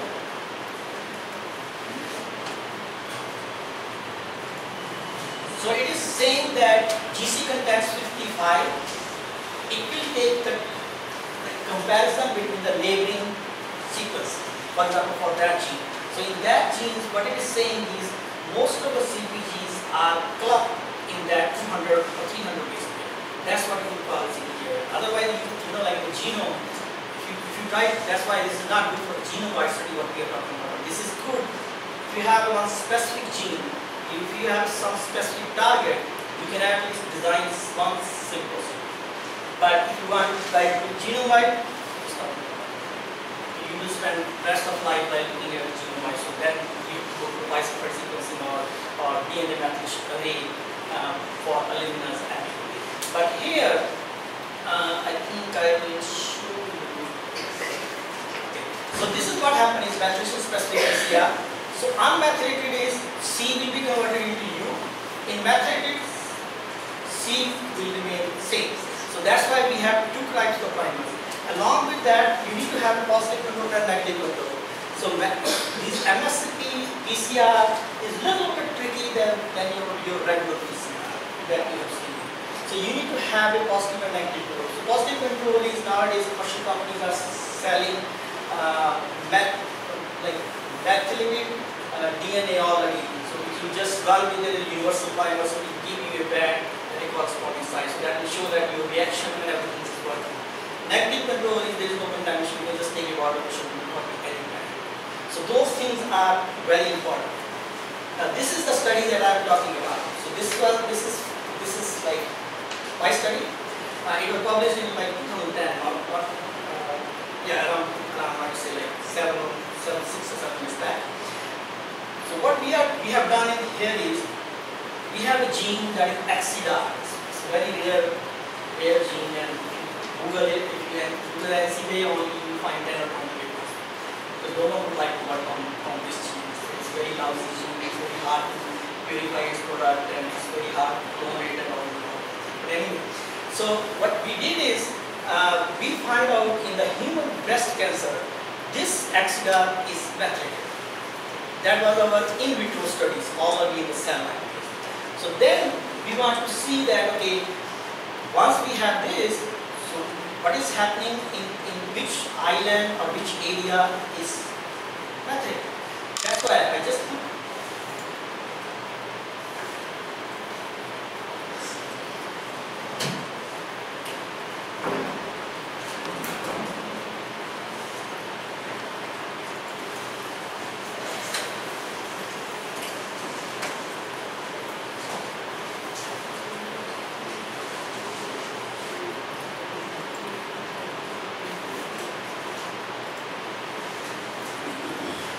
so what happened is we take that Exida gene.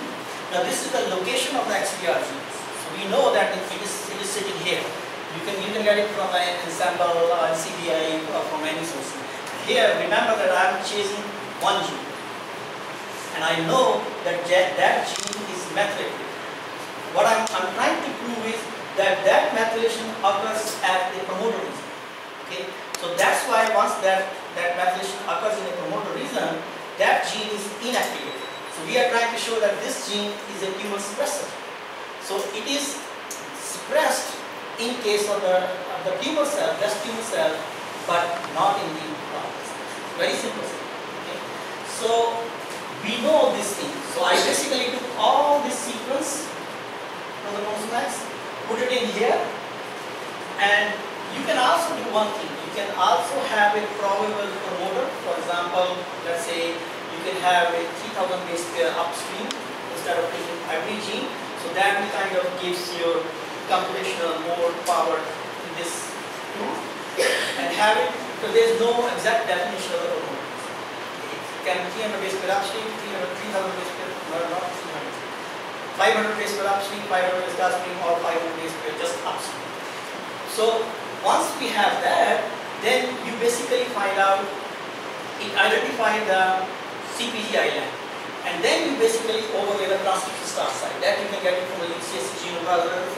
So you will see that this is basically the area where it's very close to the CPG island. Theoretically speaking, that's what you will think, right? It identifies other CPG islands too. Okay? But that's what my interest is, because you want to prove a concept that this methylation occurs in the promoter region and it inactivates the tumor suppressor genes. Okay, so once you design these primers, these sequences will give you like exactly how this primer was designed. These are both again MSP forward, MSP R2, and unmethylated the same.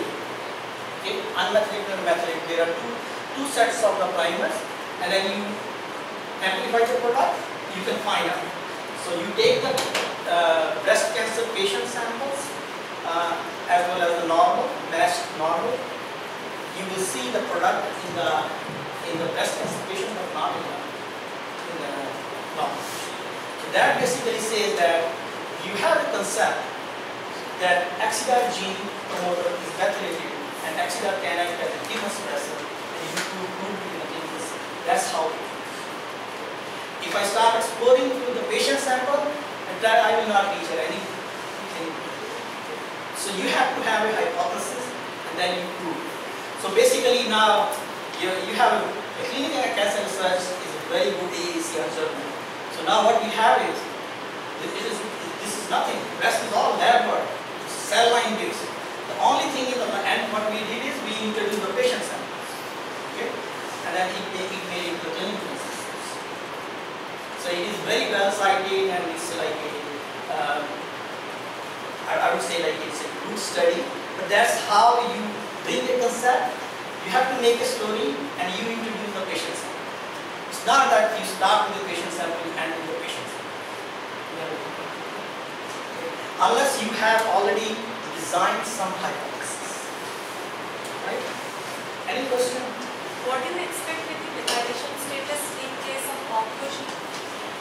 They should be demethylated. I will introduce that concept, hyper and hypomethylation. So hyper is more methylated in the promoter region. That will be mostly the chemosuppressor genes because they are methylated, they are inactivated. Okay. Hypomethylation, they are demethylated. Okay. So those will be mostly the oncogenes. So their expression is increased. So I will correlate with nicely with the patient data. So what is the clinical status of sedative? What's that? What's the clinical status of sedative? Yeah, it is unregulated in the I don't know whether they had a drug or something like that to bring it there. Means because of methylation, the gene is getting silenced. Now we are saying this is methylated, promoter is methylated, so it is like Axidar is a chemosuppressor gene. So what is its clinical status right now? I'm not sure I understand it. Means whether they are using this as target or not. So what we have proposed is that future therapies can be used as a demethylating agents. We have azacitidine. So that can be given into the patients for azacitidine as a treatment, demethylating agents. Peter Jones has a clinical trial already going on HCP. There's no one. No, that was just for the paper. That's it. Okay. So that was just the paper. And said it's done. I'm no more working on this area.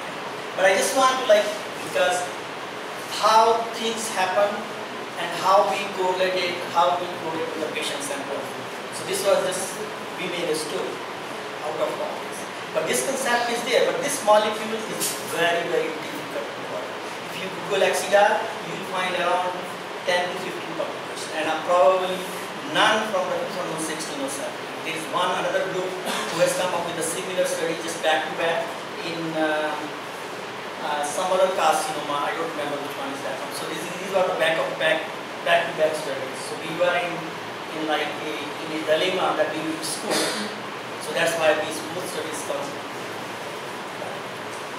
So this is a purely academic interest. No clinics, but clinics will come.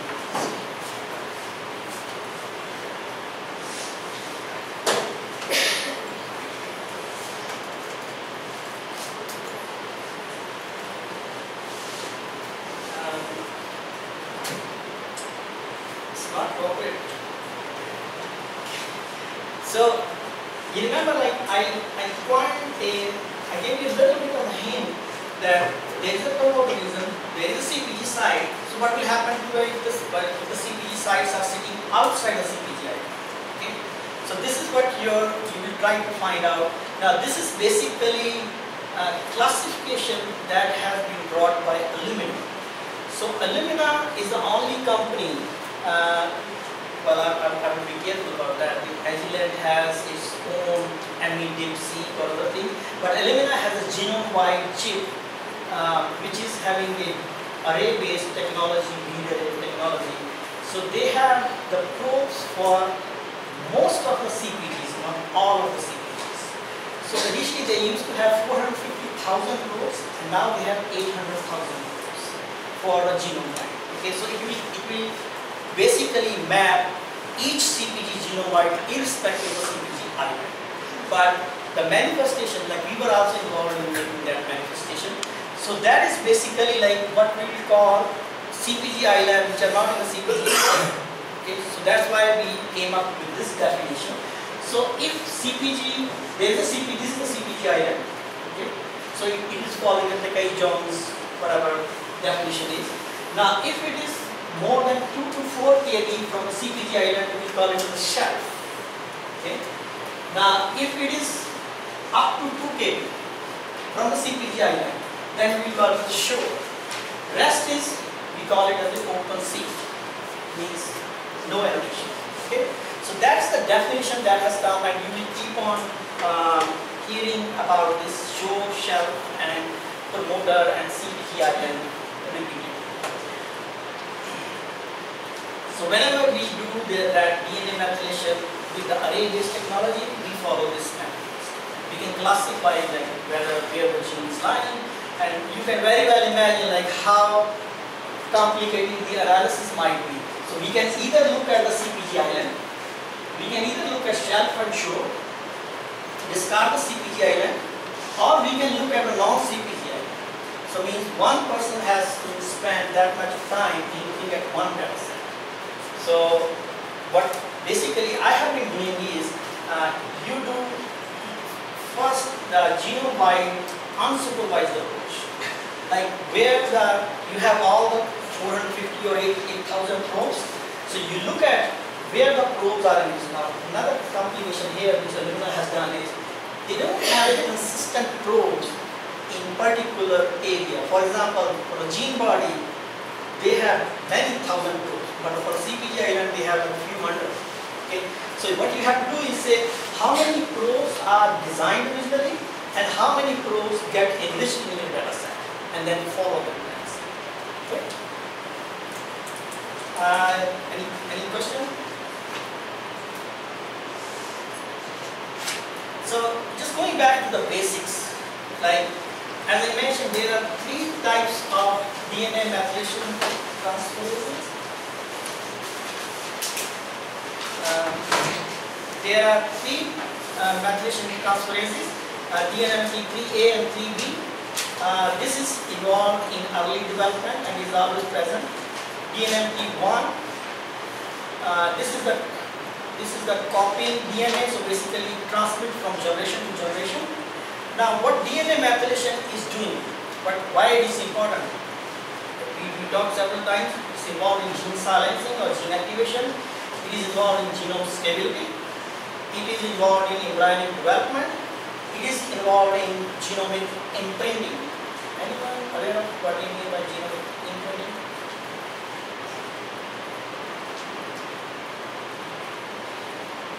Okay, this is an assignment. Google it and find out. I will ask you tomorrow.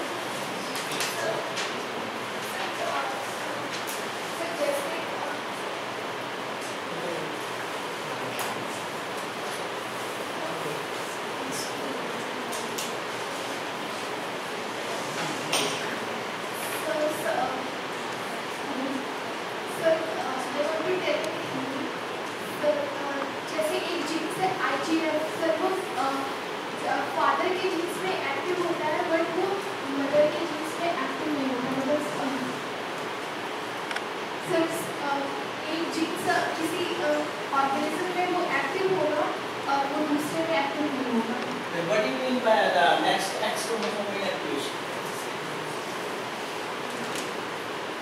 That is what happened what you were telling. Okay? So what will happen is, say this is the problem in DNA methylation. So whenever we analyze the DNA methylation data, we first exclude the X and Y chromosome because that introduces the bias. So in most of the cases, there is the X chromosome activation, a female gene, because female has X and Y, male has X and X. So it created a bias. When you look at the unsupervised approach, you will always get male versus female, irrespective of what you have done. So basically, those probes has to be removed from your data. So basically, that's what mostly in the methylation that happens is that X chromosome inactivation that happens. So basically, in the female that happens. So I would suggest this is an assignment: genome stability and genomic imprinting. We will discuss it tomorrow. You need not to like have a lot of information, just listen. So this is what happened is that there I want to introduce the concept of hypo and hypermethylation. So hypo means more, right? So what happened is hypomethylation is lead to a decreased methylation level. So it will be demethylation of oncogenes. Okay. So what will happen is, say, it will be demethylated and oncogenes expression will be increased. But in case of the increase in methylation, tumor suppressor genes, they will be inactivated. So tumor suppressor is downregulated, oncogene is upregulated. So it goes both ways. Okay. So in one of the important things which I want to tell you is, like, we kind of mainly focus on this. In most of the studies, it's very difficult to make the concept for both, but we mostly end up doing only this, where there is hypermethylation, there is downregulation, and we show by RNA sequencing that expression is increased. They are methylated, their expression is, sorry, they are methylated, their expression is decreased. So that's what we are doing. Or we focus solely on this. So it's very rare that we focus on both. It's very complicated. Because you have to, for publication or for anything, you have to kind of make a concrete evidence on one side. Now this is what happened, just a cartoon that what will happen is the same thing. Now you have the normal cells, the CPG island remains unmethylated, gene will be properly transcribed. Transcription is there, translation is there. But in the cancer cell, there is a methylated CPG island, that gene will not be transcribed to a full product. So that is basically inactivation of tumor suppressor genes. So there is a redistribution of a methylated group and it will pass on from one offspring to other offspring. So it just keep on doing the same. So two things.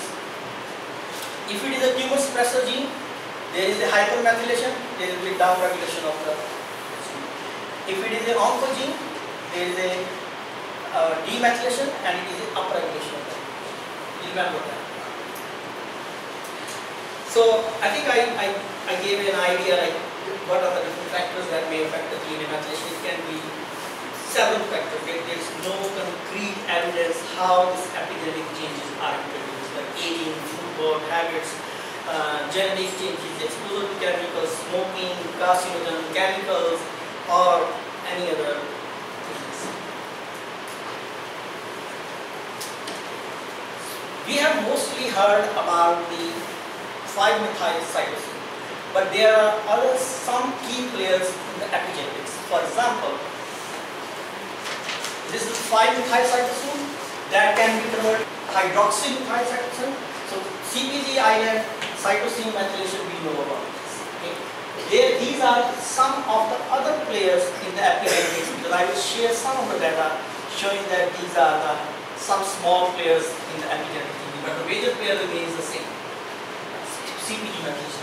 So that is a gene which is a 10-11 translocation gene, which is now increasingly being recognized as a key role in the tumor progression. So it is kind of a tumor suppressor gene. So we can have hydroxymethyl cytosine or fluorocytosine, or we can have CSC. Now this is your cytosine. So basically cytosine, everything is rotating around the cytosine. Cytosine plays a key role in the DNA methylation. Now, this is just a figure to show you, like, we have talked about genome and then we are talking about the epigenetics. So we call it the methylome or we call it the epigenome. So both of these, genome, epigenome, they have a very close bit interplay with each other. Each of them depend upon each other. So if you disturb the epigenetic balance, it's going to affect the genome by some means, either by selectively or by overall, so forth. So that can introduce into any disease state. We have taken an example of cancer. Now, it can also happen is it can also be used as a biomarker. So what will happen is, biomarkers can show us a diagnostic value, like if you have a signature genes which are present in a specific cancer but not in the normal, and they prove to be the driver signature, so they can be used as a diagnostic purpose, or they can be used as a therapeutic targets, like which drug is going to get against them, or they can be as a prognostic marker, whether the disease will come back, relapse, or it will be stable, or we can design some new drugs. So all of this can happen with these things. So in the next slides, I'm going to give you these practical demos from the practical data. And most of that data is I'm involved somehow, either within US or out of US or within USA or out of US. Any questions? I have a question related to genomic stability. You told methylation is an important role in conferring genomic stability. I think genomic stability is something related with when DNA polymerase to applications slip over a particular stretch of the nucleotide. So either it could be CpG island or it could be any nucleotide stretch. The enzyme would be able to replicate that particular stretch and it would lead to genomic instability. So what is happening is, when the CpG methylation occurs, it also affects the neighboring partners. You know, it is nearby this TSS. So what is happening is, the only thing that is happening is in those areas they are binding to either a coactivator or an inhibitor. So either it can activate the gene, or it can inhibit the gene, or it can silence the gene. It can downregulate or inhibit the gene. So it basically, what will happen is, when it's methylated, it's not allowing to bind normally to the activities. So that's how their activity is basically getting affected. Now, coming to the genomic stability. So basically what is happening is, now if the DNA is methylated, that DNA becomes susceptible to various other agents, other diseases. Just like anything is disease, so it's going to be susceptible to other imbalance factors. That's what is happening. That's what I'm trying to say, that we are going to discuss it. Okay.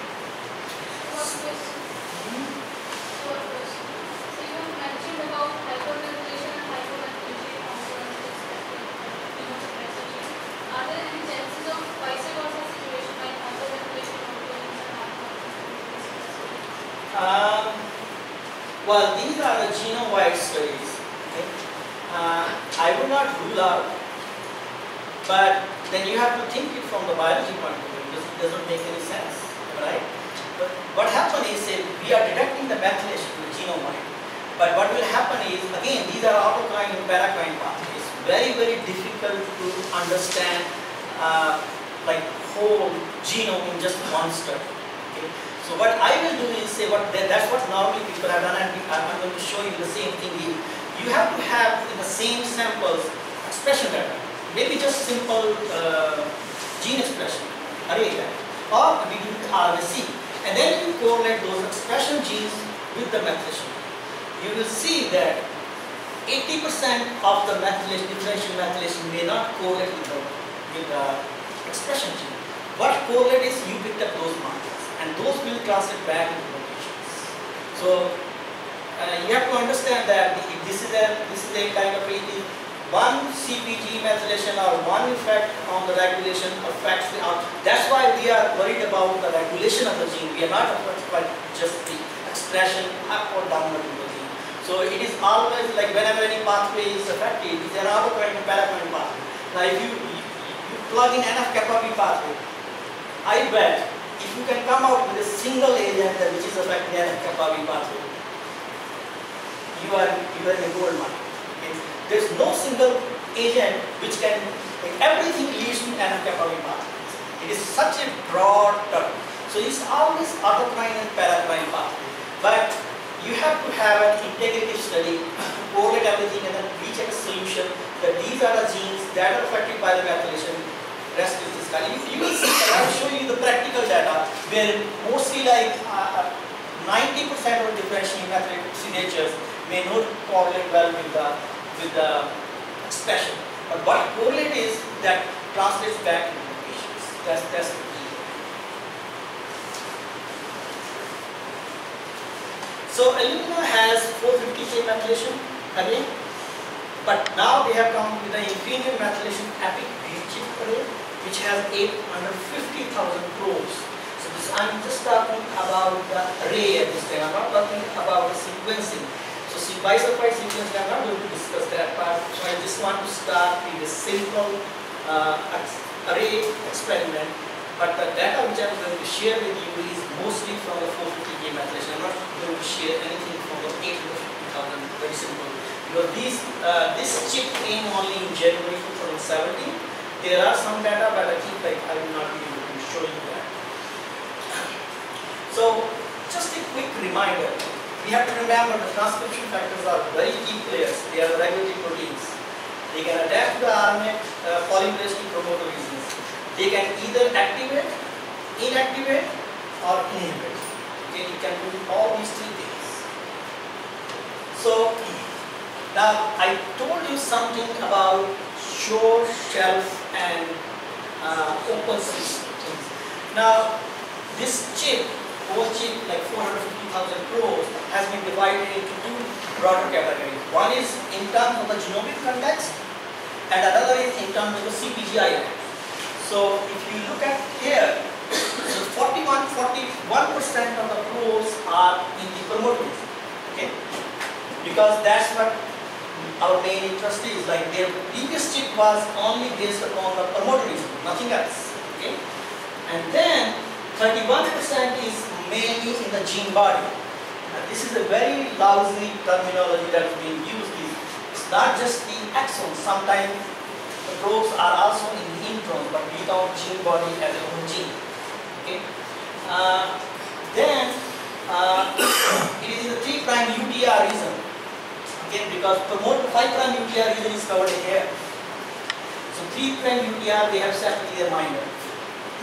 Then the rest is an open intergenic probes. So that gives you a genomic context, how this genome-wide these probes are distributed. Now, in terms of CPG island, in terms of CPG, so most of the probes, like 31% are CPG island, and then 31% are shelf, 23% shore, and rest is open sea. So there is a distribution around the chromosome also, but you may not need that. So basically we will be confining our discussion to mostly whenever you analyze or discuss the data either in the genomic context or in terms of the CPG.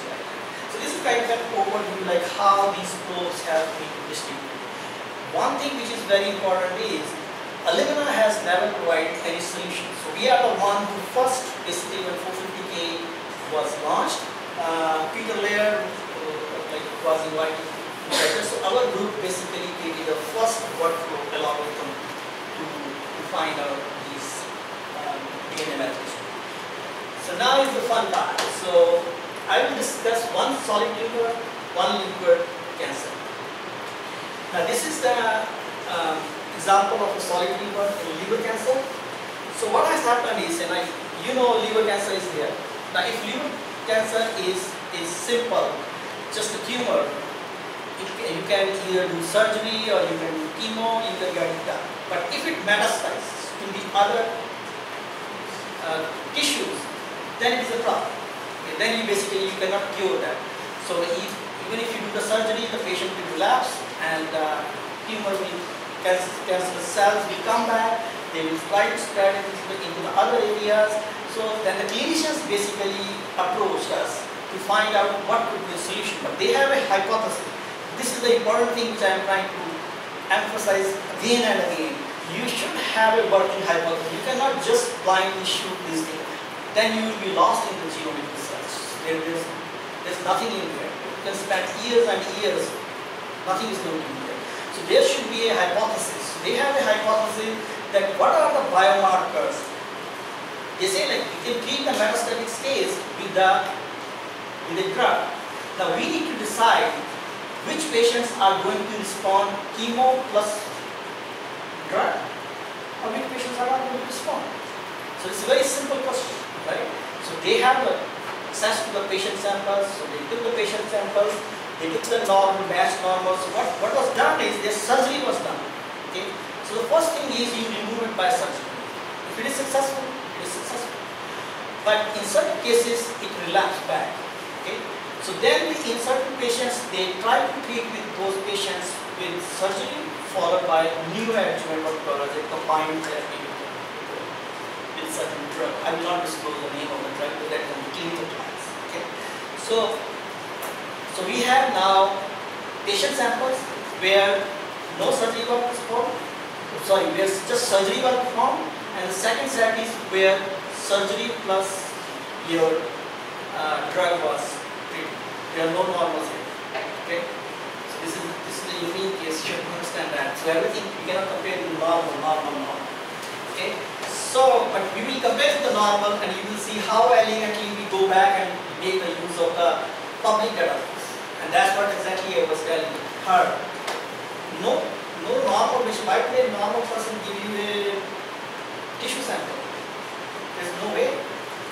For example, glioblastoma, nobody is going to give you the brain sample just for fun. Okay? So that's how you bypass those barriers. So we have the patient samples, we isolated the DNA and the sequencing or genomic score, they did the bisulfite conversion, run the chip, and we have the methylation data. I will not go into those details how the methylation data was analyzed. So basically then we have to find out the differential methylations. What we are trying to find out is the markers that are present in surgically removed tumor followed by the chemo treatment versus just surgically. So we want to find out the patients, a set of biomarkers of the patients which will be responsive to the neoadjuvant therapy, like we have to do the surgery and we combine it with the drug. So now if you see here, so these are SSS means surgery. So if you see, they are the post-surgery means surgically treated, post-treated with the drug. Now if you see these samples surgically after treatment with the chemo, they nicely separate out from these samples. Now there is a mixture. In clinical data or in animal data, you never get a clear cut picture. Okay? That's what it is. That's where the people who know the biology, who know the biochemistry, who know everything, that's why they are involved. Okay? So you never get it like that. But you have to create a hypothesis, right? So it is not that we just discard it and we just based on that. No. Clinicians were asked to follow these patients. So every patient has some covariate which they did not disclose. Some people were taking some other chemo also. They were on some antibiotic because of some other manifestations or some other drugs. Or some people missed some dose in between, like chemo has to be done after a certain interval of time. So that's why these patients, they give a mixture. Okay? So we discard these ones after verifying the clinical variables. So now we have a signature marker. So this is hypermethylated, this is hypomethylated. This is hypermethylated, this is hypomethylated. If you see, they are clearly cross-matched. They have changed their pattern from hyper to hypo, hypo to hypo. That's what basically your question was. Okay. So now we have this. So what does it mean? It means nothing. Okay. So we are showing just a correlative study. Same thing. Like it is just a correlation. Like one pair of the probes or genes has been hyper to hypomethylated, hyper to hyper. These are not the biomarkers. What I want to make sure is that if this change has happened, that change is going to be a normal person, right? Now the question arises is, no one is going to give you normal healthy person going to give you the clinical sample. What to do then? We have a vast amount of TCGA data, okay? Like everyone may not have access, but I do have access. I can access like all the levels of the TCGA. So we went back to TCGA data, isolated the TCGA samples from the liver subset, and isolated the normal samples, and analyzed the data in the same way that was done for this particular figure, and then we selected the same genes, same probes that are present in the TCG, whatever the amount. Because I had like an advantage. Most of the TCG's DNA methylation was done by our USC epigenome center. Okay? We have a center for epigenome center. So once we have this, so I took these all data, aligned the same data with the TCGA data. So what you have is, you see, these are all the surgical and those samples that are aligned separately. Now these are all the samples that are nicely aligning with the separately. So if you see, these normal samples are aligning nicely with those differential markers. So that basically kind of suggests that what we have found out the pattern is probably corresponding to the normal. So that signature is being dictated in the normal health condition. Now, is that enough? No. Okay. So then what we do is say we do the RNA-seq in the same patient samples. Okay. So what we do is in our head, this is the real question. 90%. So we did the RNA-seq and then we overlay the DNA methylation with the RNA-seq. Okay. So what we do find is 90% of our methylation data is not aligned with the RNA expression. So that is one. Okay. Now, one thing which I want to mention is, now from this, what we can do is that we can at least design methylation marker of type. So if we have, I think these were like 25 genes in the different areas of the probes. These are the probe sets, they are not the genes basically, but they are aligned with genes. So if we can look at the 25 those genes pattern in the same CPGs and find out the hyper and hypomethylation profiles, and they can be used as a set of biomarkers to decide that whether that patient has to be given the subsequent chemo after surgery. That is the biomarker approach. But the same data set we will twist it another way around. Okay? So when we integrated the RNA-seq, so we found that only 6% of the genes were downregulated, and there are upregulations in the 4% of the genes. So there is no change in 90%. So we are now like what we are looking at is like what will happen is it is a hypermethylation. That's what we are mostly concerned. We cannot neglect the hypomethylation, but just we have to decide a target. So you see, this RPPM, we will discuss this something later, but this is a reuse per kilo million. If you see, this is the very standard we have to create. So out of this, there are 5 chemosuppressor genes. Okay? So that were downregulated. So you can design a targeted therapy for those genes, if those patients have to. So you can do multiple things. Biomarkers, you have a set biomarker. So those biomarkers are being now under evaluation in a clinical trial. These methylation markers. These methylation markers are in trial. But these one needs a lot of like lab studies or cell line based to confirm that whether a drug can be designed against a particular chemosuppressor. If you try to give just the demethylating agent, which is azacitidine, which was again invented by Peter Jones, azacitidine is not going to specifically target only one gene. It is a broad spectrum demethylating agent. So we cannot give it to patients. Okay? But we have to modify it and then only give it to the patients. So this needs a lot of work, and I think one of our collaborators which chemosuppressor genes they want to pursue for the future drug thing. So this is the kind of an example where you can have, from a clinical perspective point of view, you can design the biomarker, you can design the therapeutic targets. Okay. Any question here?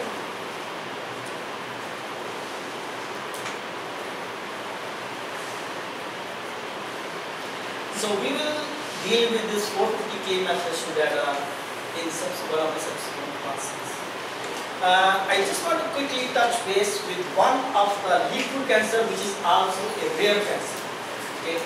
So as the name indicates, like we all know about the eosinophils. So eosinophils are the WBCs. They have a certain level. Their level get changed because of some infections. Now this is the disease which is known as idiopathic hypereosinophilic syndrome, IHES. This is a rare disease. It is not very common, but it is a non-symptomatic disease. Like once you profile the blood, only then you will realize there is a change in the eosinophil count. There is no symptoms. Okay? But if a person has this disease, that person cannot survive more than 2 years. Then how can you see this? How can you see this patient? Like physically, are you saying liquid cancer we could not physically found it? How will liquid cancer? How can we skin on that? Physically, this person should be liquid cancer. I think I will discuss. Just give me a few minutes. Okay? You will get it into the point like where I will say that if this situation occurs, then that person is going. Now this is what we call the personalized therapy. Okay, so this is the rare disease which we are talking about. Now this can lead to cancer, or it can just be a clonal error. Like cells has gone into different. In blood, what happens in the blood cancer is blood cells goes wrong, that introduces the blood cancer. Now there can be error that can lead to the AML or ALL disease, CML disease, or there can be just a clonal selection error, like the cells have just gone wrong, they will not do anything, but they will just keep on sitting. It's just like the concept of driver and passenger positions. It's the same concept. So what we are trying to do here is at the end, the question you are asking is, now if a patient comes, we do the whole profile, and we find out that person is suffering from this. So it is just an eosinophilic level. So their eosinophilic level is 1500 counts per microliter. It's very high.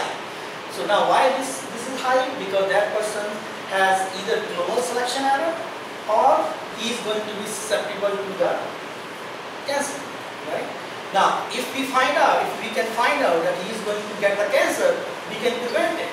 Because otherwise the patient is going to die in 2 years. Now in this clinical case, one of the patients already died before we published this study. Okay? So there are like only 10-15 patients per there. So that's what we are trying to do is we want to take a proactive measure to decide that patient is suffering from this disease and you put it in on a Gleevec. Gleevec is the drug of the choice. I hope you must have heard about the Gleevec from a Merck company. It's a very PCR inhaled disease. Okay? So just give me 1 second. So in the healthy individual, mostly it's a normal eosinophilic blood level, but in the disease cases, it can go more than 1500 cells per microliter, so very high level. Now, if it can be diagnosed, and it is liable to be, patient is liable, we find out that this hyper eosinophilic level is liable to be susceptible to cancer. If we give the Gleevec, the patient can be cured. But if patient does not know that he is going to be susceptible to cancer, which is in most of the cases happens in blood cancer, like you realize that blood cancer happened at a very late stage, and it has already reached into the stage 4. Yes. Only that, and then mostly clinicians say, sorry, there's nothing we can do that at this time. We can just do chemo, we can do radiation, or we can do this thing. So that is another concept. So the way I have chosen these examples is I'm trying to give you a flavor from a practical example that what are different concepts of personalized genomic medicine instead of just talking about like this can happen, this can happen, this can happen. So we are exactly doing it. That's why I'm talking these examples. Why introduce a little more into that rather than just doing the theoretical thing. So now this eosinophilic change, it can be an intrinsic defect. It can be a clonal receptor, or it can be reactive immunostability. So bottom line, what I'm trying to say is these are the terminologies that are used by the clinicians basically. There are two scenarios. What can happen is either, so this is the nice slide. So either it can happen is elevated level, it can be a reactive. So that is a non-clonal defect. Or it can be a clonal defect. Now if this is this defect, then the patient is liable, eventually he is going to have a cancer, ALL, CML or any other type of cancer, leukemia cancer. So we have to find out whether this is a clonal selection or whether this is a reactive or non-clonal selection. If we can find out those somehow, those markers before the patient is actually moved into the cancer side, that's what we call it person of care. Okay. And then this is a rare disease. Okay. So FDA gives an incentive that you cannot get a patients, like you cannot get thousands of patients. They will 10 patients throughout the world. They will accept that part. If you give them a biomarker, if you give them a drug, they will accept it and promote you, help you to promote any research group or company to do the fast track, because FDA takes 3 or 4 years. Like you must have heard, any drug goes, basically pharma companies get bankrupt like overnight. Once FDA refuses it, all shares are gone, just overnight.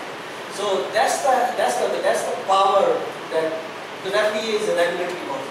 So it regulates it. It wants to make sure that nothing goes wrong, so far as they are concerned. But FDA has a caveat, they are not very well equipped with the genomics studies. So they are still struggling with like what they should be done, like biosimilar, what they are going to do, or what can be done. So that's where like the people who know biology, bioinformatics, computational, statistics, and regulatory sciences, they have to make a bridge between FDA and pharma. So, but those people are again like very rare to find out.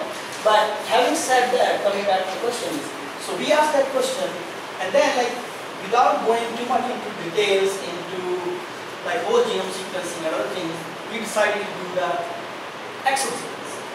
We want to see like, because the patient number is small, even if we find mutations, those 10 mutations, 10 patients, it will not give me a same power. And I will not have that data in the public available. So you have to see like how this small set of samples with public database with all these things, you have to decide once a hypothesis is there. I hope I'm conveying my message at the same level, that it's not the end of the world, like, okay, you don't have a patient sample, no. Like someone proposed here that you have a patient sample. Like, okay, you got 1 patient, you got 2 patients, how much money you want to spend? Okay, so this is the way you like turn around and answer the question in a nice and elegant way, which has a transcription. So we did the exome sequencing because we want to find out if the coding reason is effective. That's a sure shot that this is going to give us some clue. And then we also try to find out the methylation of epigenetic markers. So what we do is, there's one patient, so we find out some mutations, okay, and this patient died because of the same disease. Otherwise, I said like it was 2 years, but they started giving him some medication and other stuff. So the person survived for 5 years. So you can very well imagine that within 10 years, we could get only 10 samples. That's it. Okay. So these are the mutations. So these mutations, if you map it back, they are nicely like one is spliceosome, another is just a passenger mutation. So they are in a different region which are unique.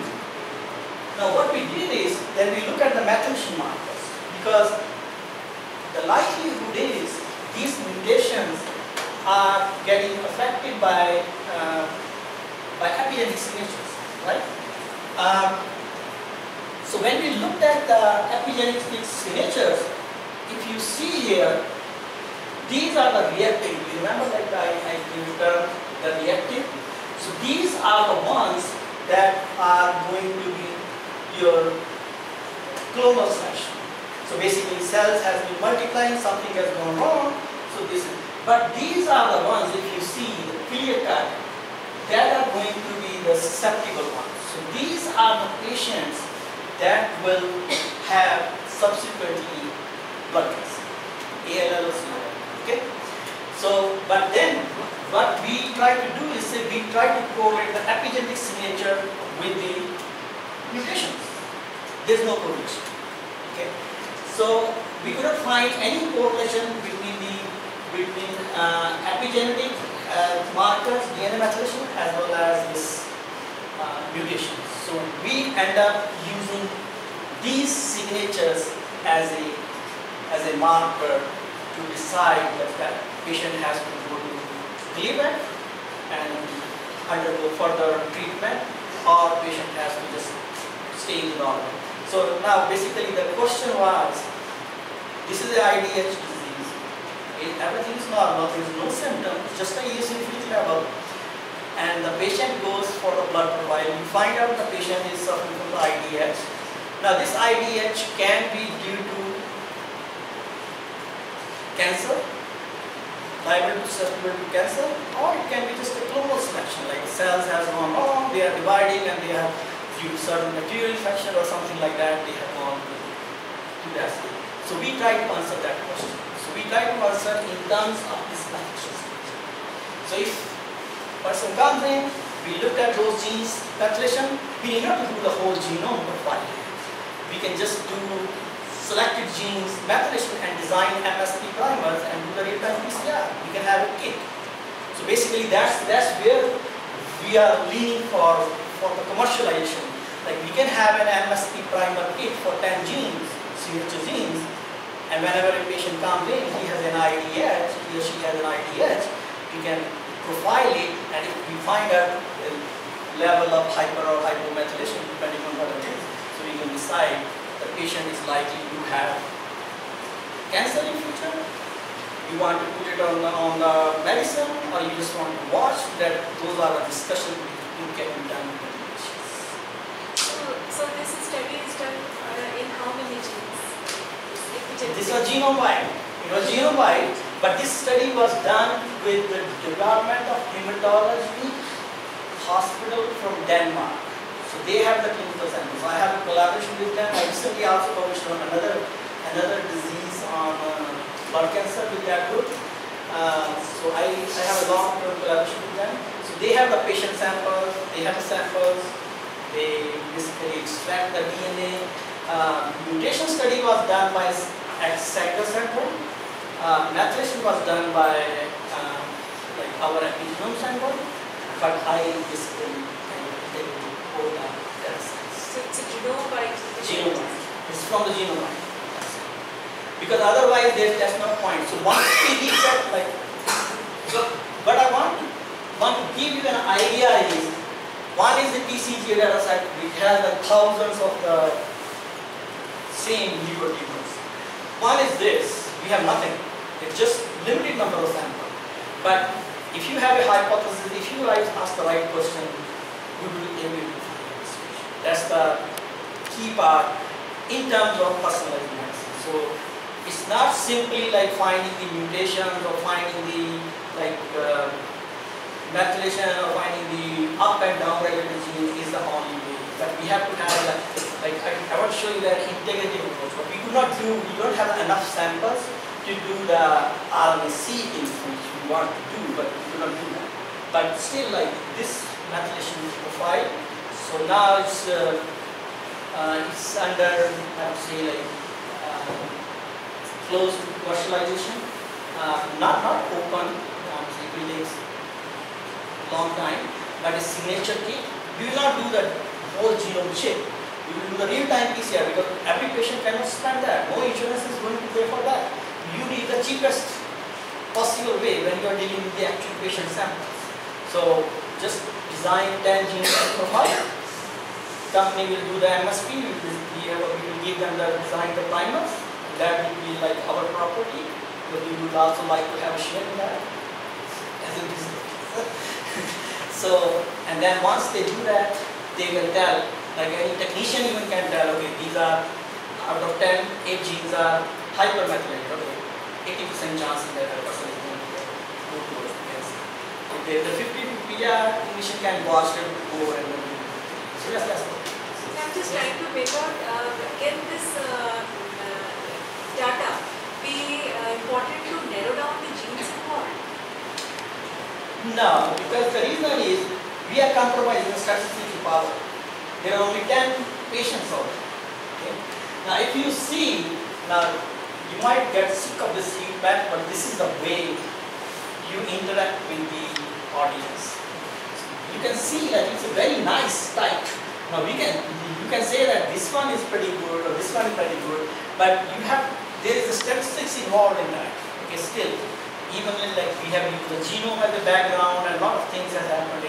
So I think that is the best we can approach, because if we go by one or two, then we are putting the patient at a risk that it can be a false test.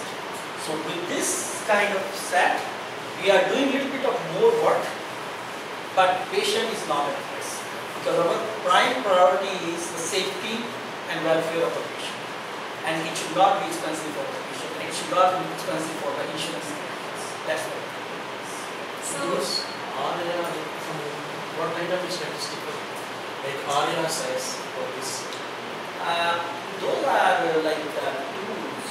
SAS is also a software. What the data will be big? We customize it. I think it depends upon there are several. We use R also a lot. For the this because data is big, I think. What's that? Data is big. So which kind of, so are you use your SAS? Those are the softwares. Yeah. Those are the software. The statistics will be whether you are doing man and kidney test, or you are doing t-test, or you are doing toxin test. Those are the statistical model. I think those are the tools to analyze the data. We don't use any we use SAS, but in certain cases we normally customize. We use R a lot. Okay, so I will try to demo in R the differential methylation, but not this data, something else. So we have a R software package which was even created by our group again. So you can run it on R software. I think the GUI is will be better one. So I will try to show, but I'm not sure how far I can go, because there is a problem of the internet, and then I cannot show the terminal very well over here, and moreover you guys don't have any of your laptops. Yeah. So but we will try to kind of demo as far as possible and then see. Any other questions? I think it is a little heavy today, right? Was it a little heavy or it was okay?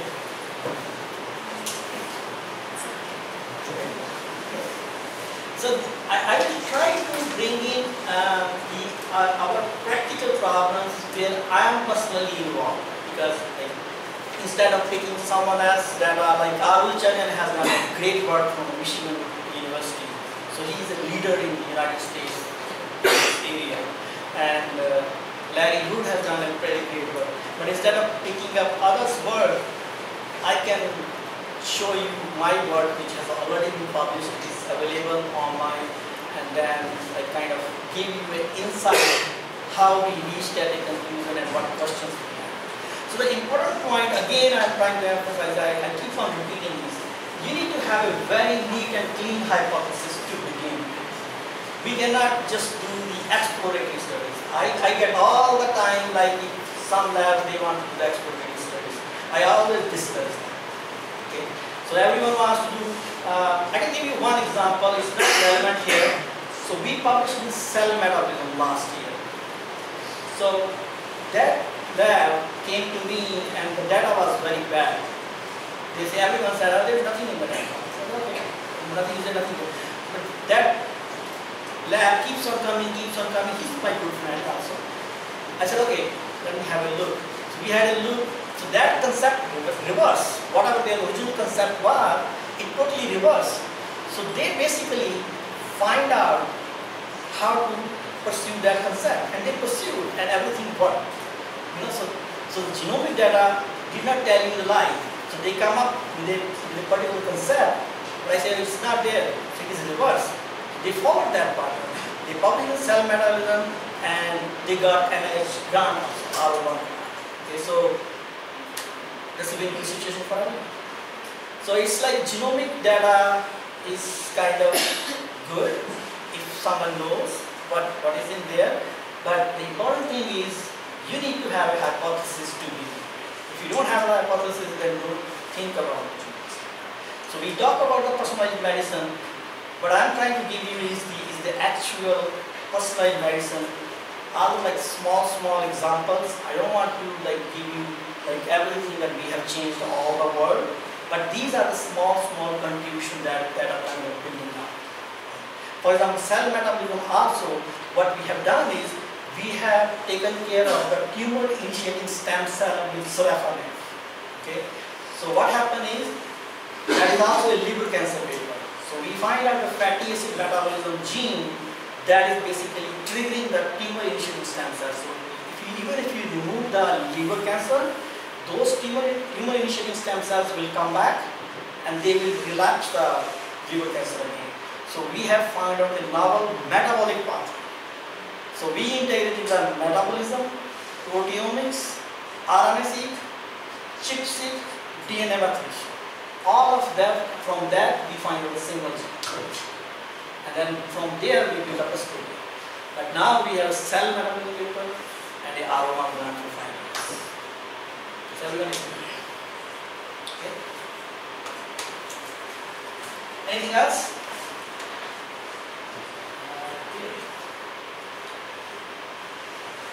So it is already 1:50, but I was not able to complete a histone modification. I don't think I can finish in 15 minutes.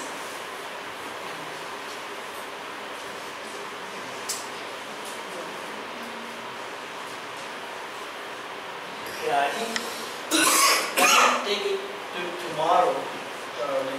Because then I will also share some of the other key players. Remember I mentioned about we have the cytosine methylation. Along with that we will have 5-methyl cytosine, hydroxymethyl cytosine, CAC and FC. So all of that they are small players, but in the overall picture they play a good role. But that is just a cell line based study. It is not for patients. It is very difficult to do those studies in the patients. And that is a exploratory study. So I just want to give you a touch, like how exploratory studies are done, how a clinician will come with a hypothesis and we translate it back.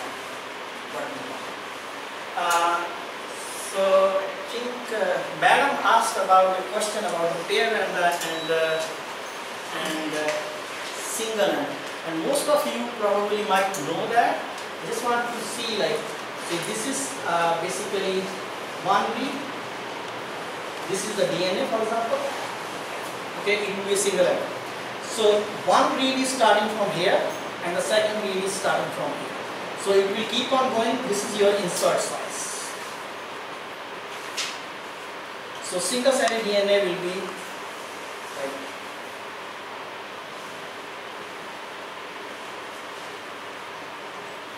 so basically it will keep on covering. So all these like bases are aligning. So you can remember that if you have a single end, only this is aligning. Your sensitivity, specificity is less. That's the important. It is very important in case of like where you are finding SNPs, indels, mutations and other stuff. But in that case also you need to have a very high throughput data. But for the RNA-seq point of view, you also need to have, because sometimes what happens is your genes are lowly expressed. So this is going to be pretty useful in those cases. Because where overall expression is low, like if you apply, let's say, Benjamin Herschel correction, p-value throws out everything. So in those cases, then we go back and we use the genome as a background and make a different statistics and try to find out the relations. So there's always the key point is there's always somewhere something, some solution is not. So you have to figure it out. It will depend upon like what kind of data you have. But there is no rule of thumb that this is the universal rule. Any question or anything like that?